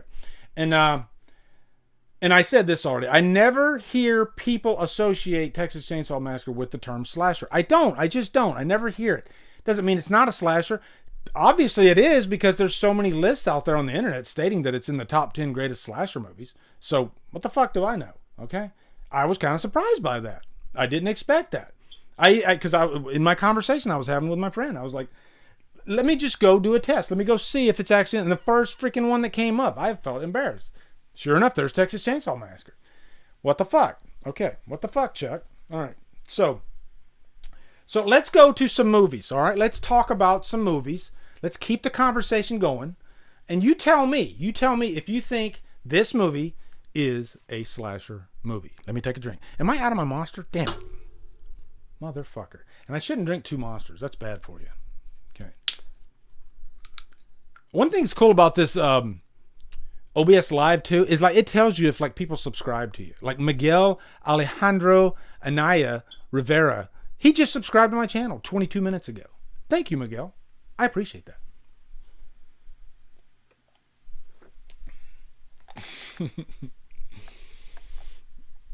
I'm pretty sure you ate those words in our convo when I asked who comes after the top 3 big bad slasher killers. I don't know what you're talking about. I have no idea what you're talking about. Okay. Roberto, here we go. Roberto, shine some light on this, okay? Here we go. Roberto, he says, maybe Leatherface doesn't go out to hunt his victims, but it's not like he waits until they do something wrong to him, and he continued to hunt and stalk Sally until the last second. That is a good point. I will give you that. And I think the reason he started doing that was because at a certain point in the movie, he felt like, I have to kill this person. You know, I can't, because this person has provoked me to, and I can't let them get away, you know, and I am hungry right now. Okay. And I do need my dinner. I need a snack. So he decided to go out and hunt. And so that's what he did. He had to put an end to Sally. Okay. I think once they get past a certain point, the psychotic Leatherface, he's just like, fuck, I guess I gotta go kill him. Okay. I don't think he was stalking because he was running in kind of like a diagonal motion. And I think stalking, you have to just like go straight, like a straight path, like boom, boom, you know, beeline, baby, just a fucking beeline. And he was just like, you know, it's almost like he was like confused. Like, I want to get Sally, but also I kind of want to do a hula hoop right now. You know, what the fuck am I doing? All right. Okay. The Sawyers lure them there. Let me think about that. Do the Sawyers lure them there? Because I think they just kind of... Yeah, no, because they kind of end up there because their van breaks down. Now, let me think. I haven't watched Texas Chainsaw Massacre. Hey, tell me, guys, why did the van break down in the first Texas Chainsaw Massacre? Was it done by the Sawyers, or did it just break down? Just like naturally, like a normal truck? Because that's an important point to this, okay? Because if it just naturally broke down, then they had to go to the Sawyers to get help. Now, in the remake, they definitely were not lured to the Sawyers. In the remake, they literally the girl freaking blew her head off, and so they had to go to the Sawyers to get help, and they went to the wrong house. Leatherface's nutrition is off. Of course, he can't stalk straight. Is he a straight stalker? The Polaroid dude marks them. Okay, I'm gonna have to go back and watch it again. All right. See, I'm learning tonight. That's what I'm doing. I'm here to learn. Okay, I'm not here to teach. Fuck it. The hitcher marks the van, and they needed gas, and one of the guys took the keys. Thank you, Destiny. Thank you, Destiny. She's got it all figured out. Okay, yes, so then stalking is not synonymous with the slasher. See? We've come full circle. Right, Erica? There you go. I have lost the debate. I have lost. Okay. All right, let me go over to the topic. Here we go. Okay. Okay, are these slashers? All right, the floor is yours, guys, okay? The floor is yours. Is the first Terminator a slasher movie?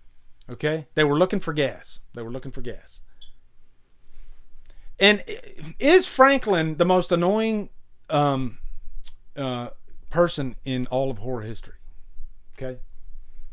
That's what we're really here. I should just change the thumbnail. The real question is, this should be about Franklin. This shouldn't even be about, is it a stalker or not?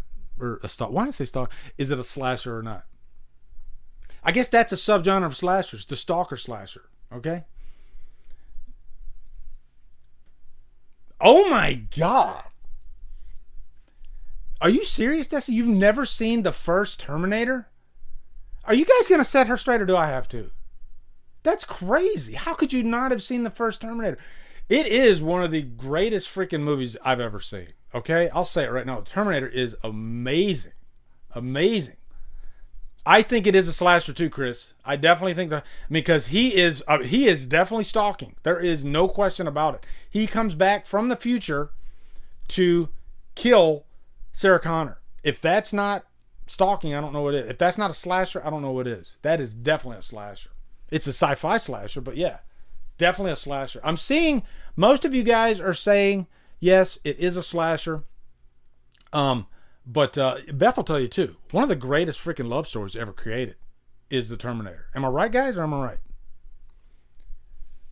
Oh my God, you if you have not seen Terminator, Jesus, you gotta watch Terminator. The music is so great. We just opened with the song from The Terminator last time, right, guys?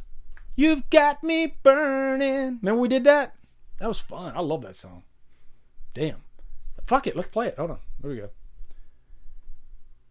Let's play You Got Me Burning. Hold on.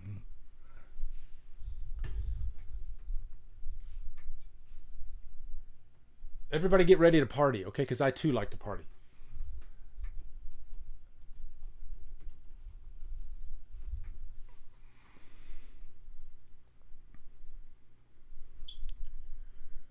I don't want to play the scene from the movie. Yeah, here we go. We'll do this one. Yeah.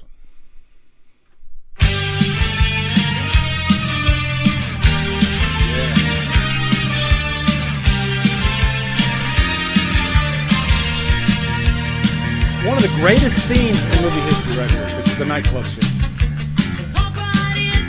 Technor. Yeah.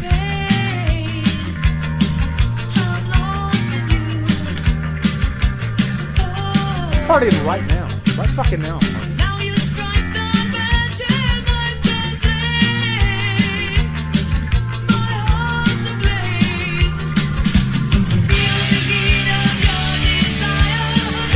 Everybody, same time, go.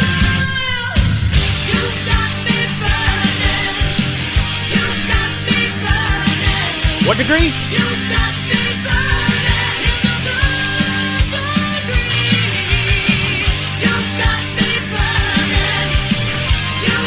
Who cares if it's a slash?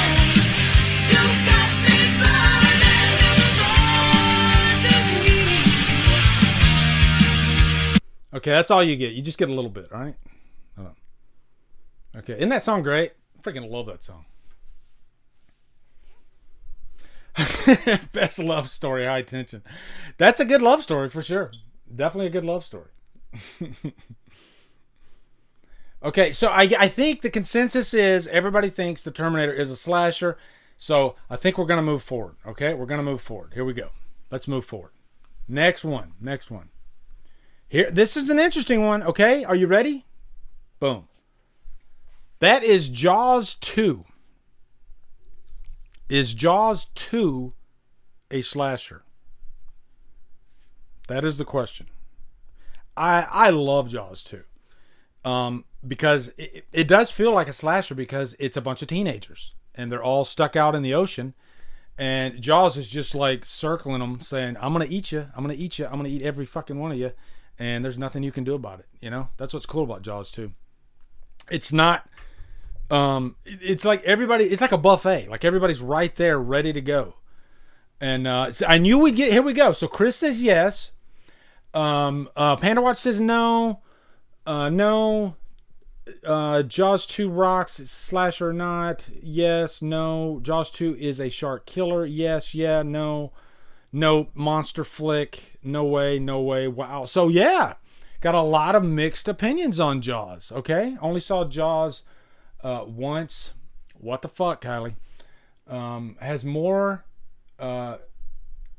What if Jaws had a gun? Like, what if Jaws actually, what if he had a gun and he like came out of the water and he fucking shot everybody like the Terminator? Would that make it a slasher? Or what if he had like a knife? I don't know. Dave Vanderhoff says no.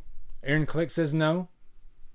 So I'm thinking the consensus here is that Jaws 2 is not a slasher. People are seeing it as a creature feature. If Jaws is, so is King Kong. So it's a good point. It's a good point. I don't have the answers, okay, guys? I'm just asking the questions, all right? I'd appreciate it if you get up off my back about it. It stalks its victims.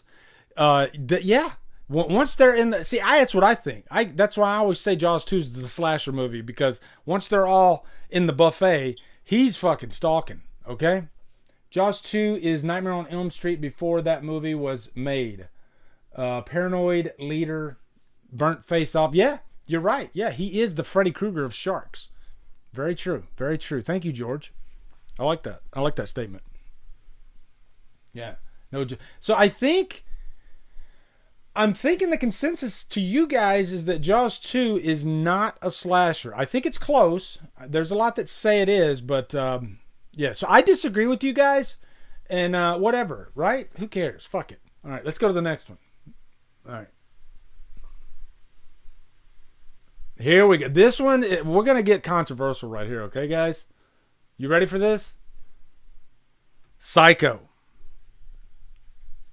Psycho. Is Psycho a slasher? Because I'll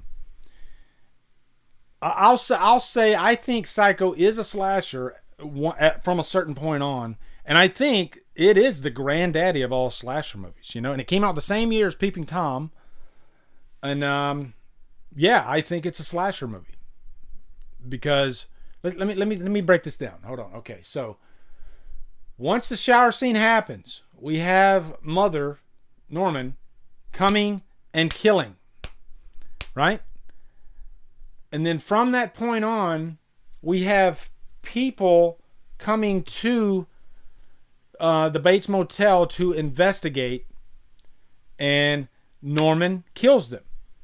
I would say yes, but there is a debate that it could be no, because Norman really only stalks Marion Crane. He doesn't really... The other ones, it's kind of more of a defensive type kill. But I'm kind of half and half on this one, if I'm being honest. Half and half, okay? Oh, have you guys seen... Well, has Destiny seen Psycho? I think she said she saw it and she didn't really like it. So, yeah. Yeah. Peeping Tom better than Psycho. I haven't seen Peeping Tom. Sure, that's a bold claim. I will say this. I love Psycho. Like, I mean, that's a fucking movie. Like, I think Psycho is amazing, if I'm being honest. Okay?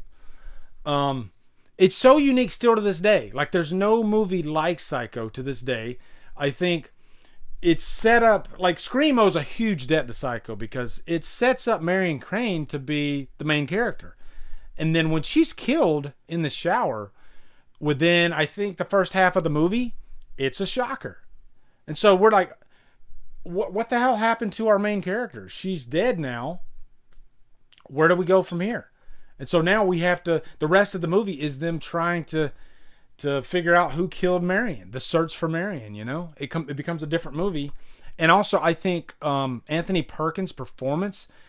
If I did like top 5 greatest performances in horror, Anthony Perkins. I mean, would you agree with that? I mean, I was watching like one of the clips from Psycho recently when I did my.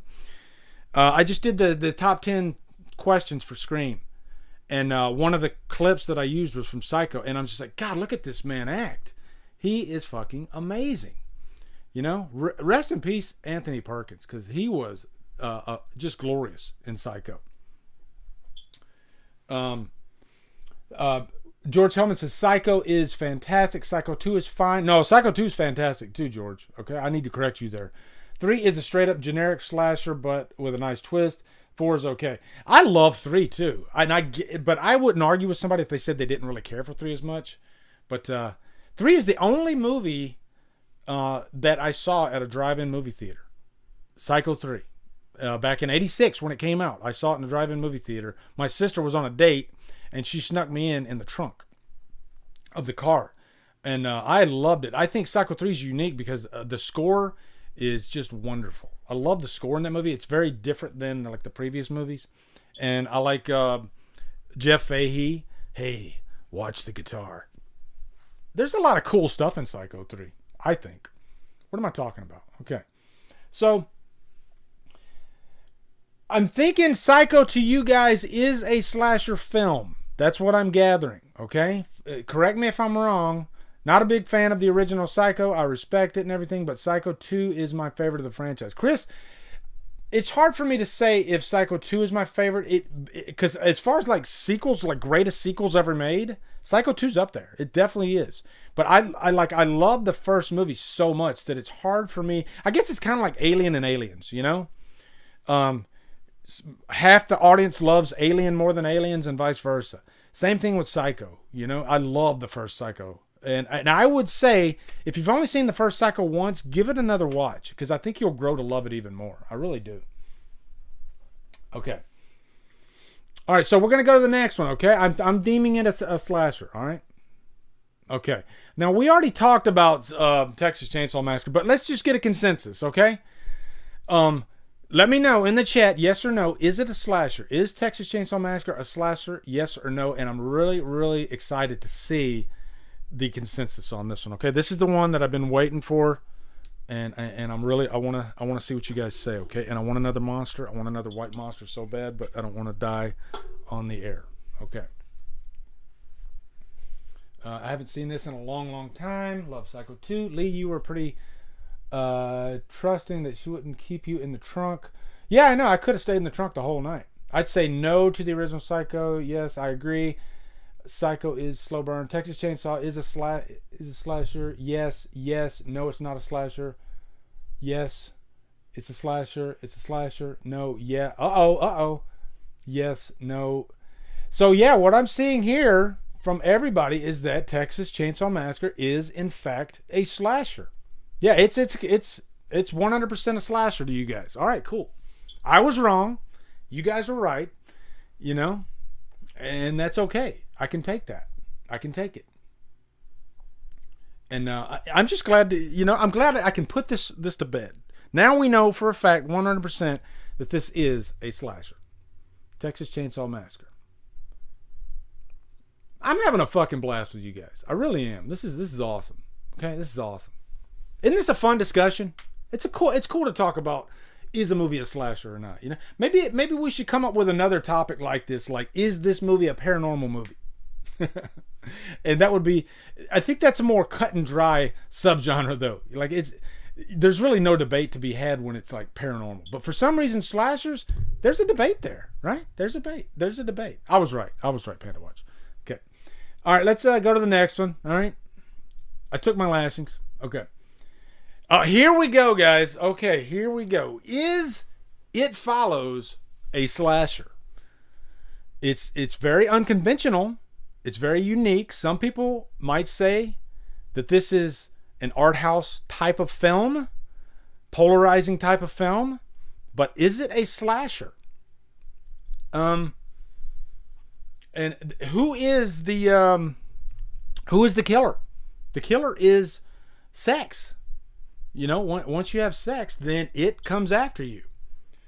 And that's like stalking in the purest sense. It is coming directly after you. So I'd say yes. And no, you don't have to have a knife to be a slasher movie. You don't even have to have a weapon. You could kill with your bare hands. No, I didn't ask if it's lame. I asked if it's a slasher. No. I'm surprised by this. You guys are saying no? I still have not seen It Follows. It Follows is a snoozer. Man, some freaking lashings coming out against It Follows. Jesus.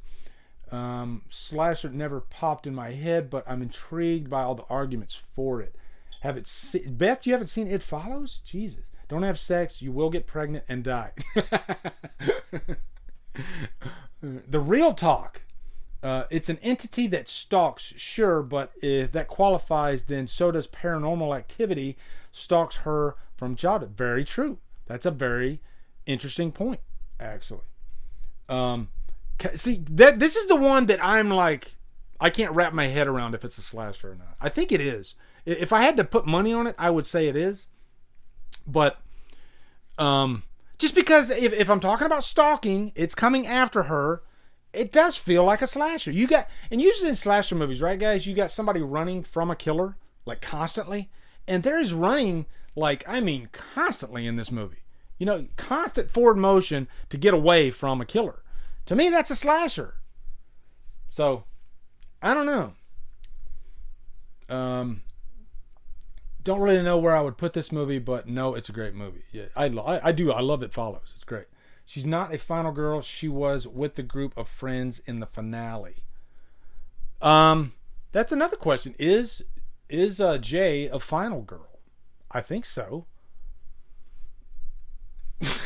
You can't wrap your head around it because it's garbage. You're blinded by perfect visuals and a killer score. Hey, you give me those two things. That's not a bad start, okay? I'm a visuals guy. Hell, Halloween 6, you know?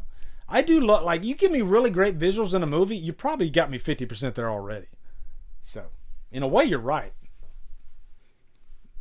I say no on It Follows. It has elements of a slasher, but I don't consider it see, it's cutting off my words here. So, but Chris is saying no, he doesn't think it's a slasher. Okay. Is Westworld a slasher? I don't know. I don't remember Westworld, actually. I think anyone who lives is a final whatever. A final whatever. Top 10 final whatevers. Hey, Deadhead, time for a nice cold one. Everybody drink up to Deadhead, okay? 543. He's awesome. I love Deadhead. It's an amped up STD. Okay. Christine would be a slasher. Yeah, I guess you're right. See, you start getting yourself into trouble when you start having this conversation, you know? It can make you go crazy. It can really make you go crazy.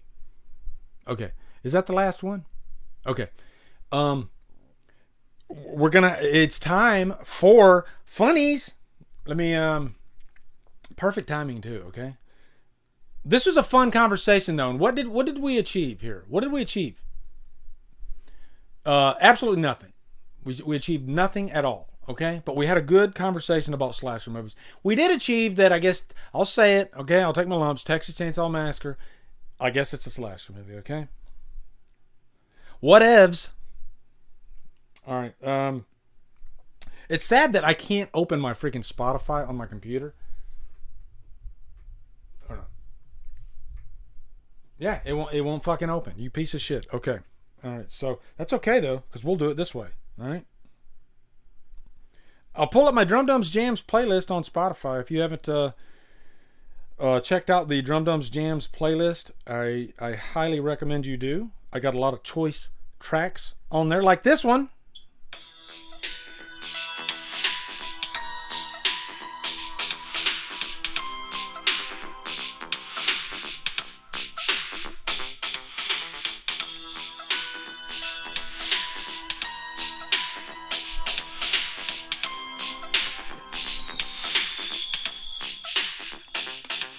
Now I have a story that I'd like to tell about this guy you all know.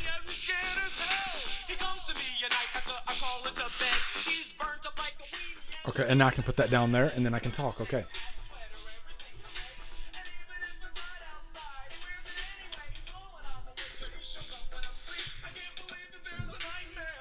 On my street.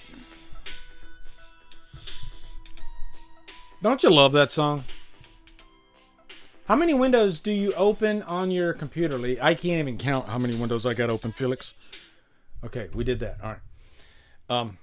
I run a tight operation here, okay, guys? I'm freaking pulling out phones. I got like 8,000 windows open here. It's crazy.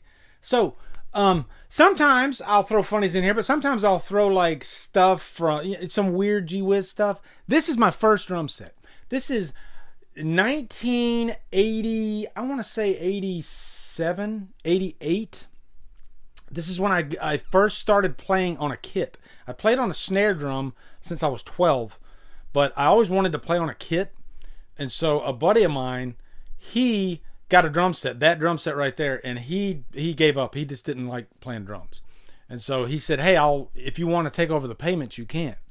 And so that's what I did. I took over the payments, and it was a piece of shit drum kit, as you can see. And as a matter of fact, it was black when I bought it. So I took all the hardware off of it, took it outside in my backyard, and I spray painted all the drums. And the spray paint started leaking, and you can see, like, if you look at it, you can see like on the toms how it's kind of bleeding, and there's like black and red, and it kind of created a cool effect, even though it was accidental. And it sounded horrible, and the cymbals were really cheap, but it's a good memory. I still have it. And I don't have the drum set, but you can see, like, in the background too, you see that little Cinderella poster. I remember Long Cold Winter came out, and that's a damn good Cinderella album, actually. But that came out, and I think maybe that was included in the CD or something like that, but I put that back there. I don't know why I got an American flag on the wall. And then below the American flag, there is a picture of a band, and I'd have to zoom in because I don't even know what band that is. It might have been Stryper, because I was a Stryper fan back then. I'm just processing this in real time. I did have blinds on my windows, for sure. I don't know what the picture is on the top right. Now, at the time, I was listening to Queensryche too, and you can see the chains. I did try to hang those chains from the ceiling, but they fell. And so I just kind of let them drape over the drum set. It's kind of stupid. But, yeah, and you can see the weights. I had the weights in the bass drum and everything. But good memories, Good memories. It was fun for the drum, for playing the first drum kit. But, yeah. I was 10 in 88. I don't think so, Destiny. I don't think so. -10. Okay, -10. There you go. All right. Yeah, I would have been, let's see, I think I was like 15. Yeah, because this is when I saw Halloween 4 in the theater. Okay? Yeah. So, oh yeah, Stryper, man. To hell with the devil, baby. To hell with the devil. That's a good song. That's a rocking song right there. Okay, so yeah, that's my first drum kit. Okay. And the next one, let me take that off. That was just a close-up of the mask that I got from Carrie's Horror Corner. Yeah. I put a picture of that so you could see like a good picture of the mask. That's what it looks like, though. Really nice, though. Dug the mask. Okay. So like last time, what we'll do is we'll read the title, and then I'll click on it. So that way we can kind of get a visual image before we actually see the image. Okay? Yeah, Megadeth was awesome in 88. Yep. Okay. All right. This is Johnny Lee Curtis. Johnny Lee Curtis. Okay. You guys ready for this? There you go. Johnny Knoxville has turned into Jamie Lee Curtis. I wonder if he uses Activia. Shout out to Scream Queen Podcast on Instagram. I always give proper credit where credit is due. And he does look like Jamie Lee Curtis there. I was wondering, like Johnny Knoxville too. I used to listen to his interviews on Howard Stern. Man, the damage that he has put to his body is insane. because of Jackass. Like it's crazy. Like he even had like a catheter on for like a couple years. And I don't know if you guys know what a catheter is. I'm sure most of you do. I had a catheter put in me when I was 17 years old after a car accident. And it felt like I was being jacked into the Matrix. Because they literally, how can I put this delicately? They grabbed my junk and they shoved this freaking needle that's like that long down. And I literally, remember the scene in the Matrix where Keanu Reeves, he goes, as soon as he's like, they stick the thing in the back of his head and he goes, or it's like, does he sound like Chewbacca? That's what I was. I was just, it felt like a burning, like somebody lit a line of gasoline down my dick, and it just like burned right through it. It fucking sucked. I'm just like, just thinking about it gives me the willies. Yeah. So how did I get to, because I was talking about Johnny Knoxville's damage from Jackass. Okay, next one. Now I called this one hairstyle. I don't remember what this picture is. Oh yes I do. I remember what this picture is now. This is kind of funny. Okay, this is kind of funny. All right, there we go. All right, here you go, guys. What if they were bald? A hairstyle not liked by girls. Girls, I need you to chime in and tell me if I'm right on this too, okay? Okay? So we're going to compare these two hairstyles, okay?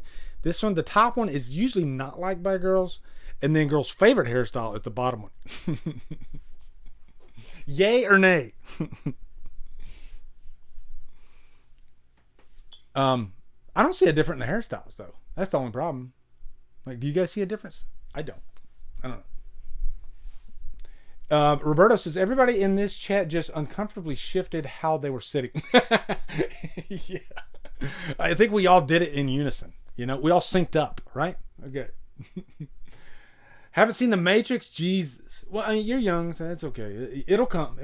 The Matrix is one of the freaking greatest. I say that all the time, but it is. It's great. The Matrix is amazing. Don't bother with the sequels, but the first one, damn. Comb over's coming. We're going to get to the comb over, okay? Okay. There you go, guys. That's all you need. Like, I could end it right now and we'd be on a high note, okay? Because if I could recommend a movie that you guys might not have seen, it would be Fired Up. Fired Up is such a blast of a movie. It's one that I watch quite often, and it's so damn funny. And what the hell happened to comedies? Like, comedies died. There's no more good comedies. But I'm telling you, if you want to have a good time, watch Fired Up. That is one of the funniest movies I've ever seen. It's basically, the premise is these two guys, they're in high school, and all they want to do is rack up chicks. And so they go to cheerleading camp. They decide to become cheerleaders. They're actually football players in the beginning of the movie, but they become cheerleaders.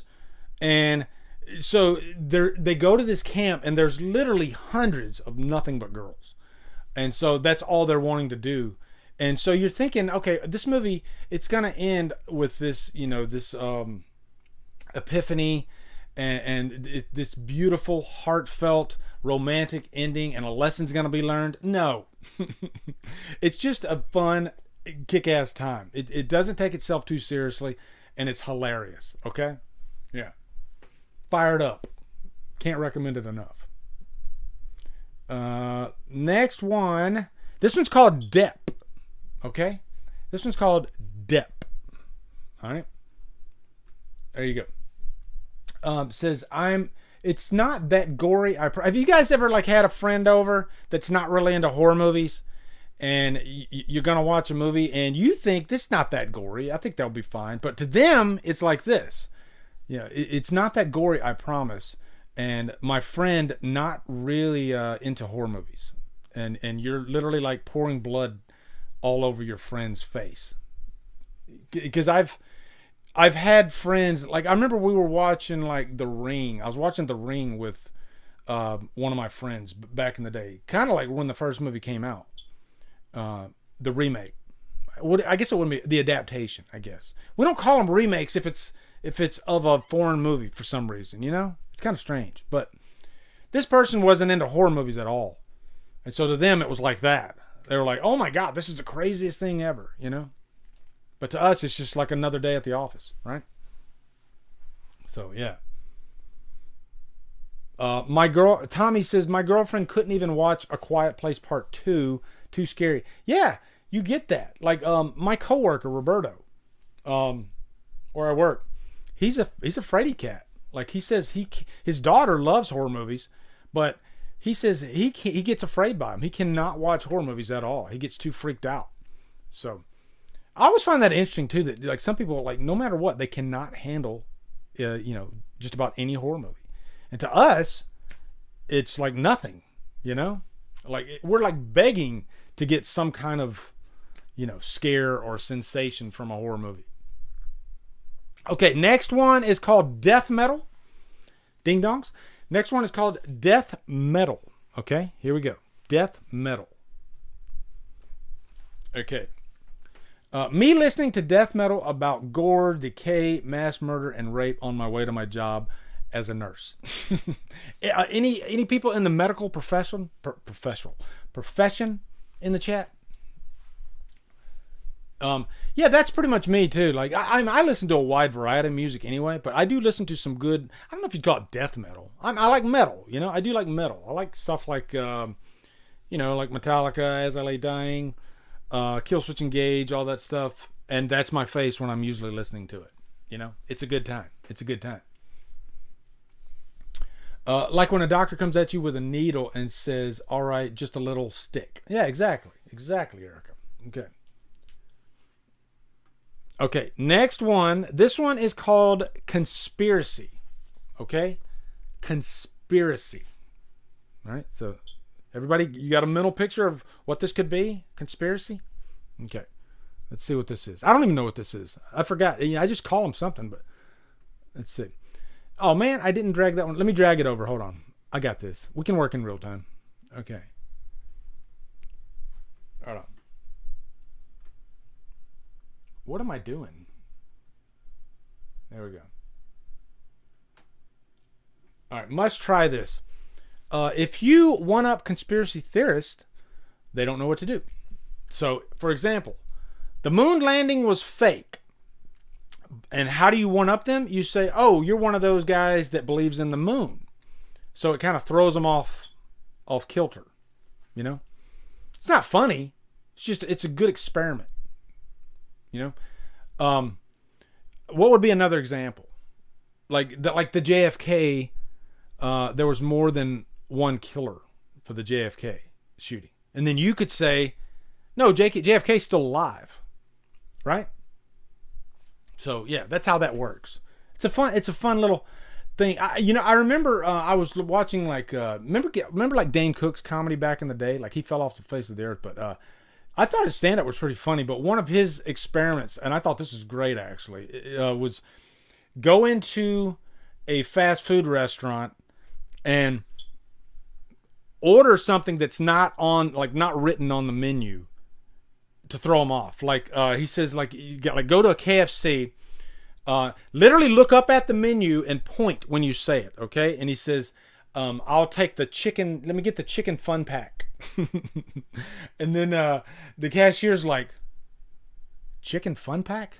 We don't carry a chicken fun pack, So you just kind of throw them off a little bit. Yeah. Okay. Next one is called Crayola.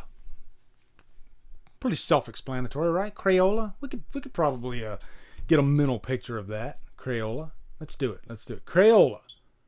There you go. Now this is gonna make you feel old if you're old, and I'm old, so it makes me feel old. Kids today want the iPhone 11. When I was a kid, I just wanted the Crayola 64 pack with built-in sharpener, which is very true. I remember when I was a kid, and they would.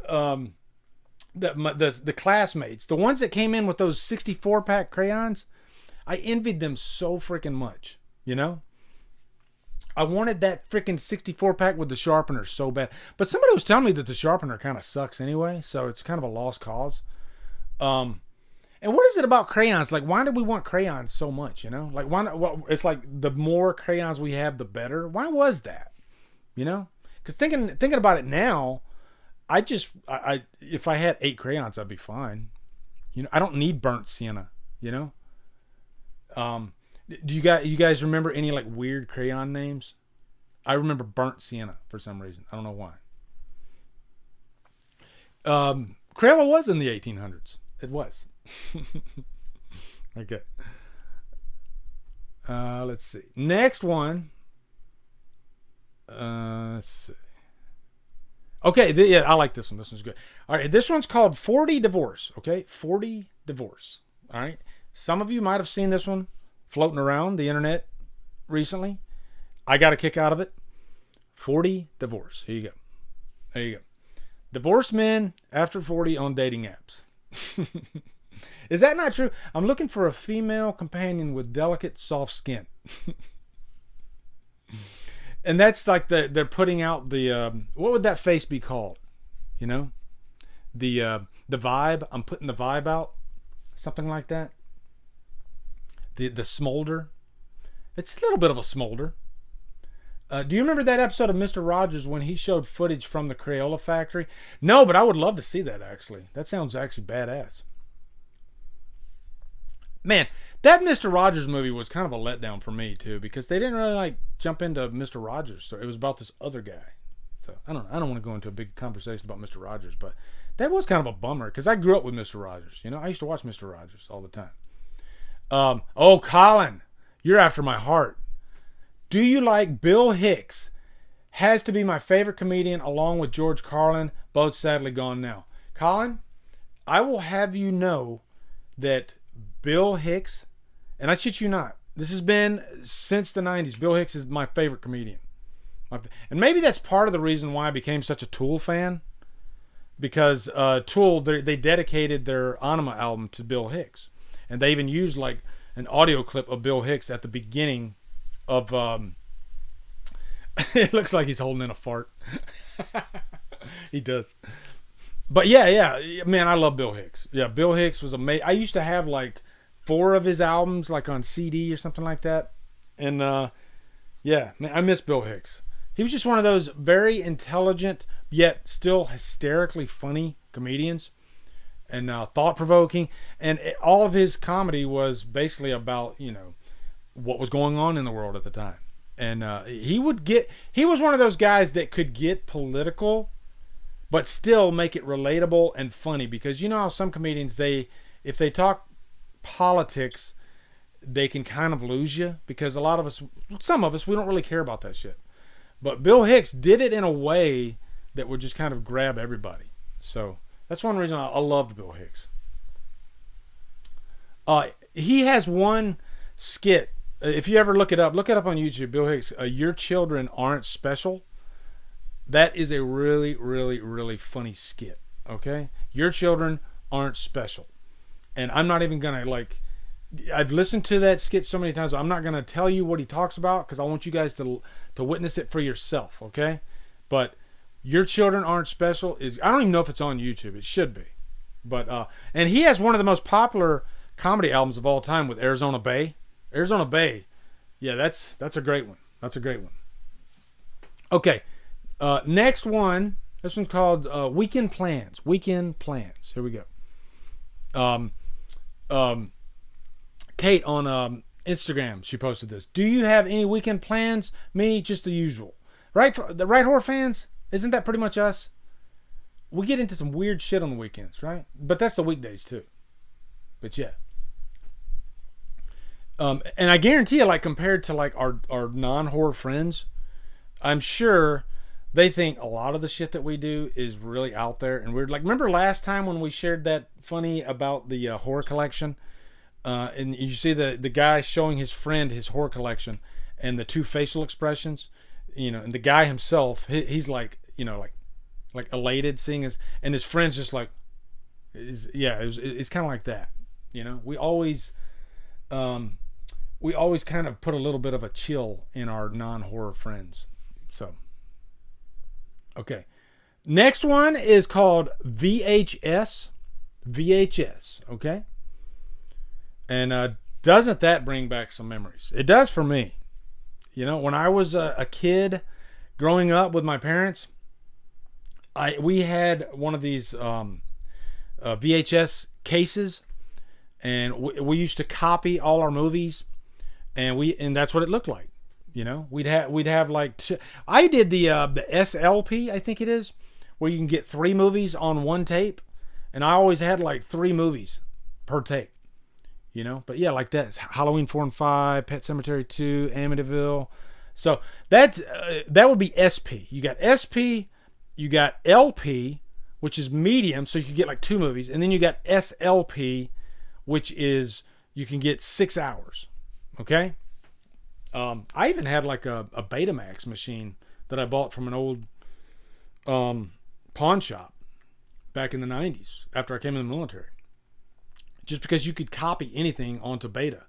Because remember like copy protection with VHS movies? So, yeah, but man, good memories when I saw that. Freddy in Space, I think that's John Squires from Bloody Disgusting actually shared that, yeah. So, this next one's called Thor. Something for the ladies here. Thor. Okay. Thor, there you go. Now this is a little factoid too from Avengers Infinity War. I always like those behind the scenes facts. I found this one pretty interesting. All of Chris Hemsworth's space scenes in Avengers Infinity War were filmed on Earth to accommodate the actor's oxygen dependency. I didn't even know that. Like, I literally thought they went out to space to do that scene.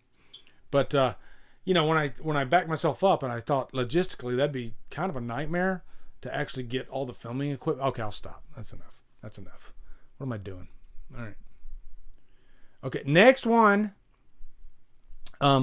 In great TCM fashion, there you go. The only movie ever made where we are rooting for a man in a wheelchair to be killed. Franklin. This episode, it's dedicated to Franklin, okay? We're going to dedicate this episode to Franklin. His voice just annoyed the shit out of me, though. I always think of, like, when I think of Franklin's voice, I think of, remember the show, now this is, a lot of you younger are probably not going to remember this, but remember the show Alice? And you had, who was the character she did? Kiss My Grits. Was it, Flo? Yeah, Flo. Which I think they even had a spinoff show with Flo. But Flo, she used to always say, kiss my grits. And she sounded like Franklin. That's what Franklin sounds like. He sounds like Kiss My Grits. In game is the slasher. They stalk Thanos. No comment, okay? I already regret doing this. I already regret it. All right. Next one. This is Rocky 4. Rocky 4. Self-explanatory. So, anytime I get some news on the Rocky 4 director's cut, I have to share it. And officially, November 11th, this is from Stallone's Instagram.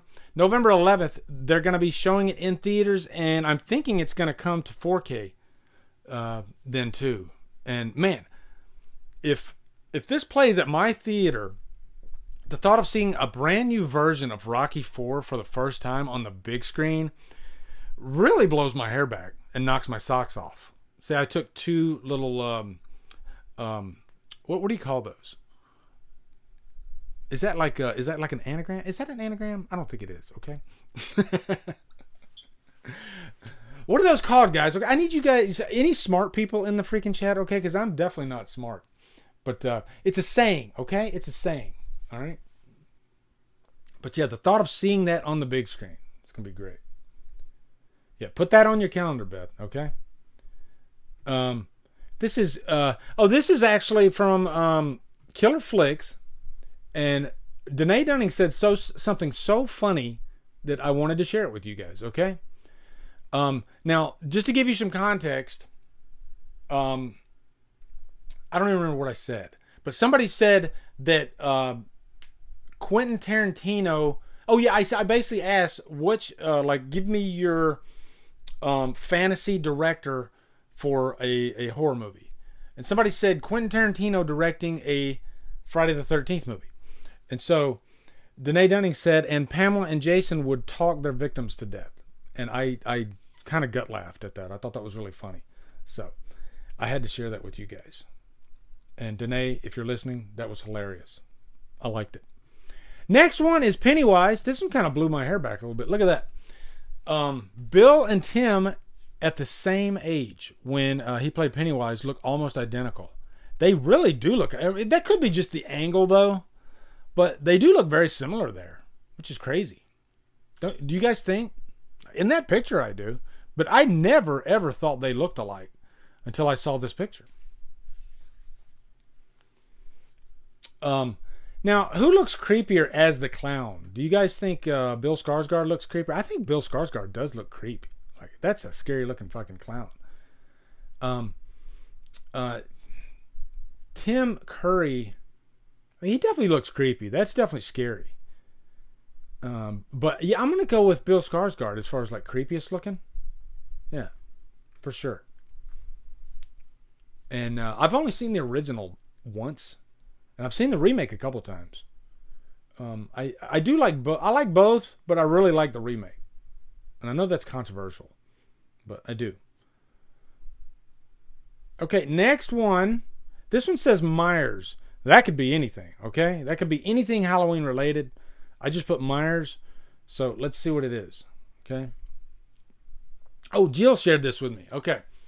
Over on the Patreon extension, if you're in the Patreon, if you're a Drumdums patron, I created a Patreon extension on Facebook where patrons get together and they can literally post anything. It's like a horror group, but it's our little own special little club, right? And so we all get together and we post stupid shit and play grab ass. But Jill posted, when your mom comes in without knocking and catches you playing with yourself. That's not right. That's not right at all. Okay. That's Bush League.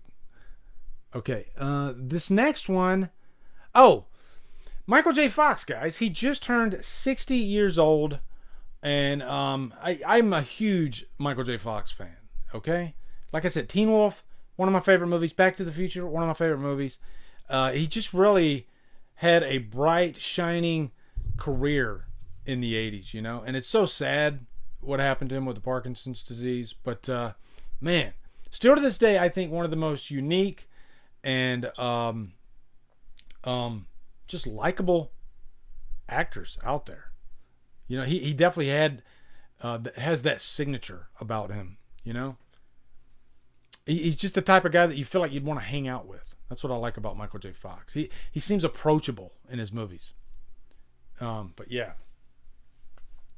It's going to be a sad day when Michael J. Fox passes. That's all I'm going to say. It's going to be a sad, sad day. Nobody wants him to go. Yeah, love Michael J. Fox. And man, I love him in freaking Teen Wolf. He's great. He's getting back to. Can you imagine? Like they say, there's an Eric Stoltz version of Back to the Future that's sitting in a warehouse right now, 2/3 done. They literally did 2/3 of that movie before Eric Stoltz was fired. And I think Bob Gale says that one day that version of the movie will be released. And it would be kind of interesting to, because you know, they most of the time they don't film movies in chronological order, and so I think he filmed like the finale and all that. There's just certain parts like in between the movie that he didn't film, so they could probably somehow piece together a version of the movie with Eric Stoltz, which almost feels like sacrilege because Michael J. Fox was perfection in the movie, but still it would be interesting to see that version of the movie, you know? I mean, would you guys like that? Would you guys watch an Eric Stoltz version of Back to the Future just for like gee whiz? And I do love Eric Stoltz as an actor. I do. And I agree that he probably wasn't the right fit for the role. But I love a lot of Eric Stoltz's movies. I do. So. All right, next one. Oh, that's it. That's the last one. We timed it. We went a little over, but I was a little late anyway, so it doesn't matter, right, guys? We need some Bobby Finstock words of wisdom, Lee. Every stream can't break tradition. Okay, let's look up the Bobby Finstock, because I know him, but I don't want to screw it up. I want to say exactly what he says. Never, you know, somebody's going to tell me in the chat anyway before I finally even look it up. But Never date a woman with a tattoo of a dagger. Never get more than 12 hours of sleep a day. And there, what's the third one, guys? Come on, help me out. I'm drawing a blank. I remember the tattoo of a dagger. Hold on. I'm gonna look it up. Bobby Finstock, Words of Wisdom. Teen Wolf.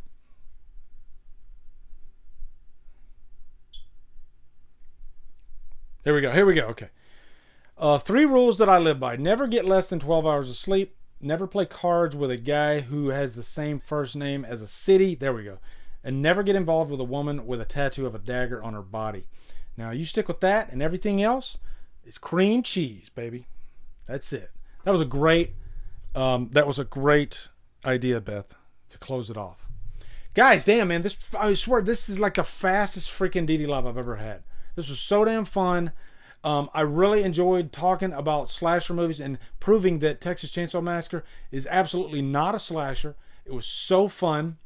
Never eat yellow snow. You don't want to do that. And I had such a blast with you guys. Okay, I was listening to some Alice Cooper today, actually. Teenage Frankenstein. But guys, take care of each other. I can't wait for the next one.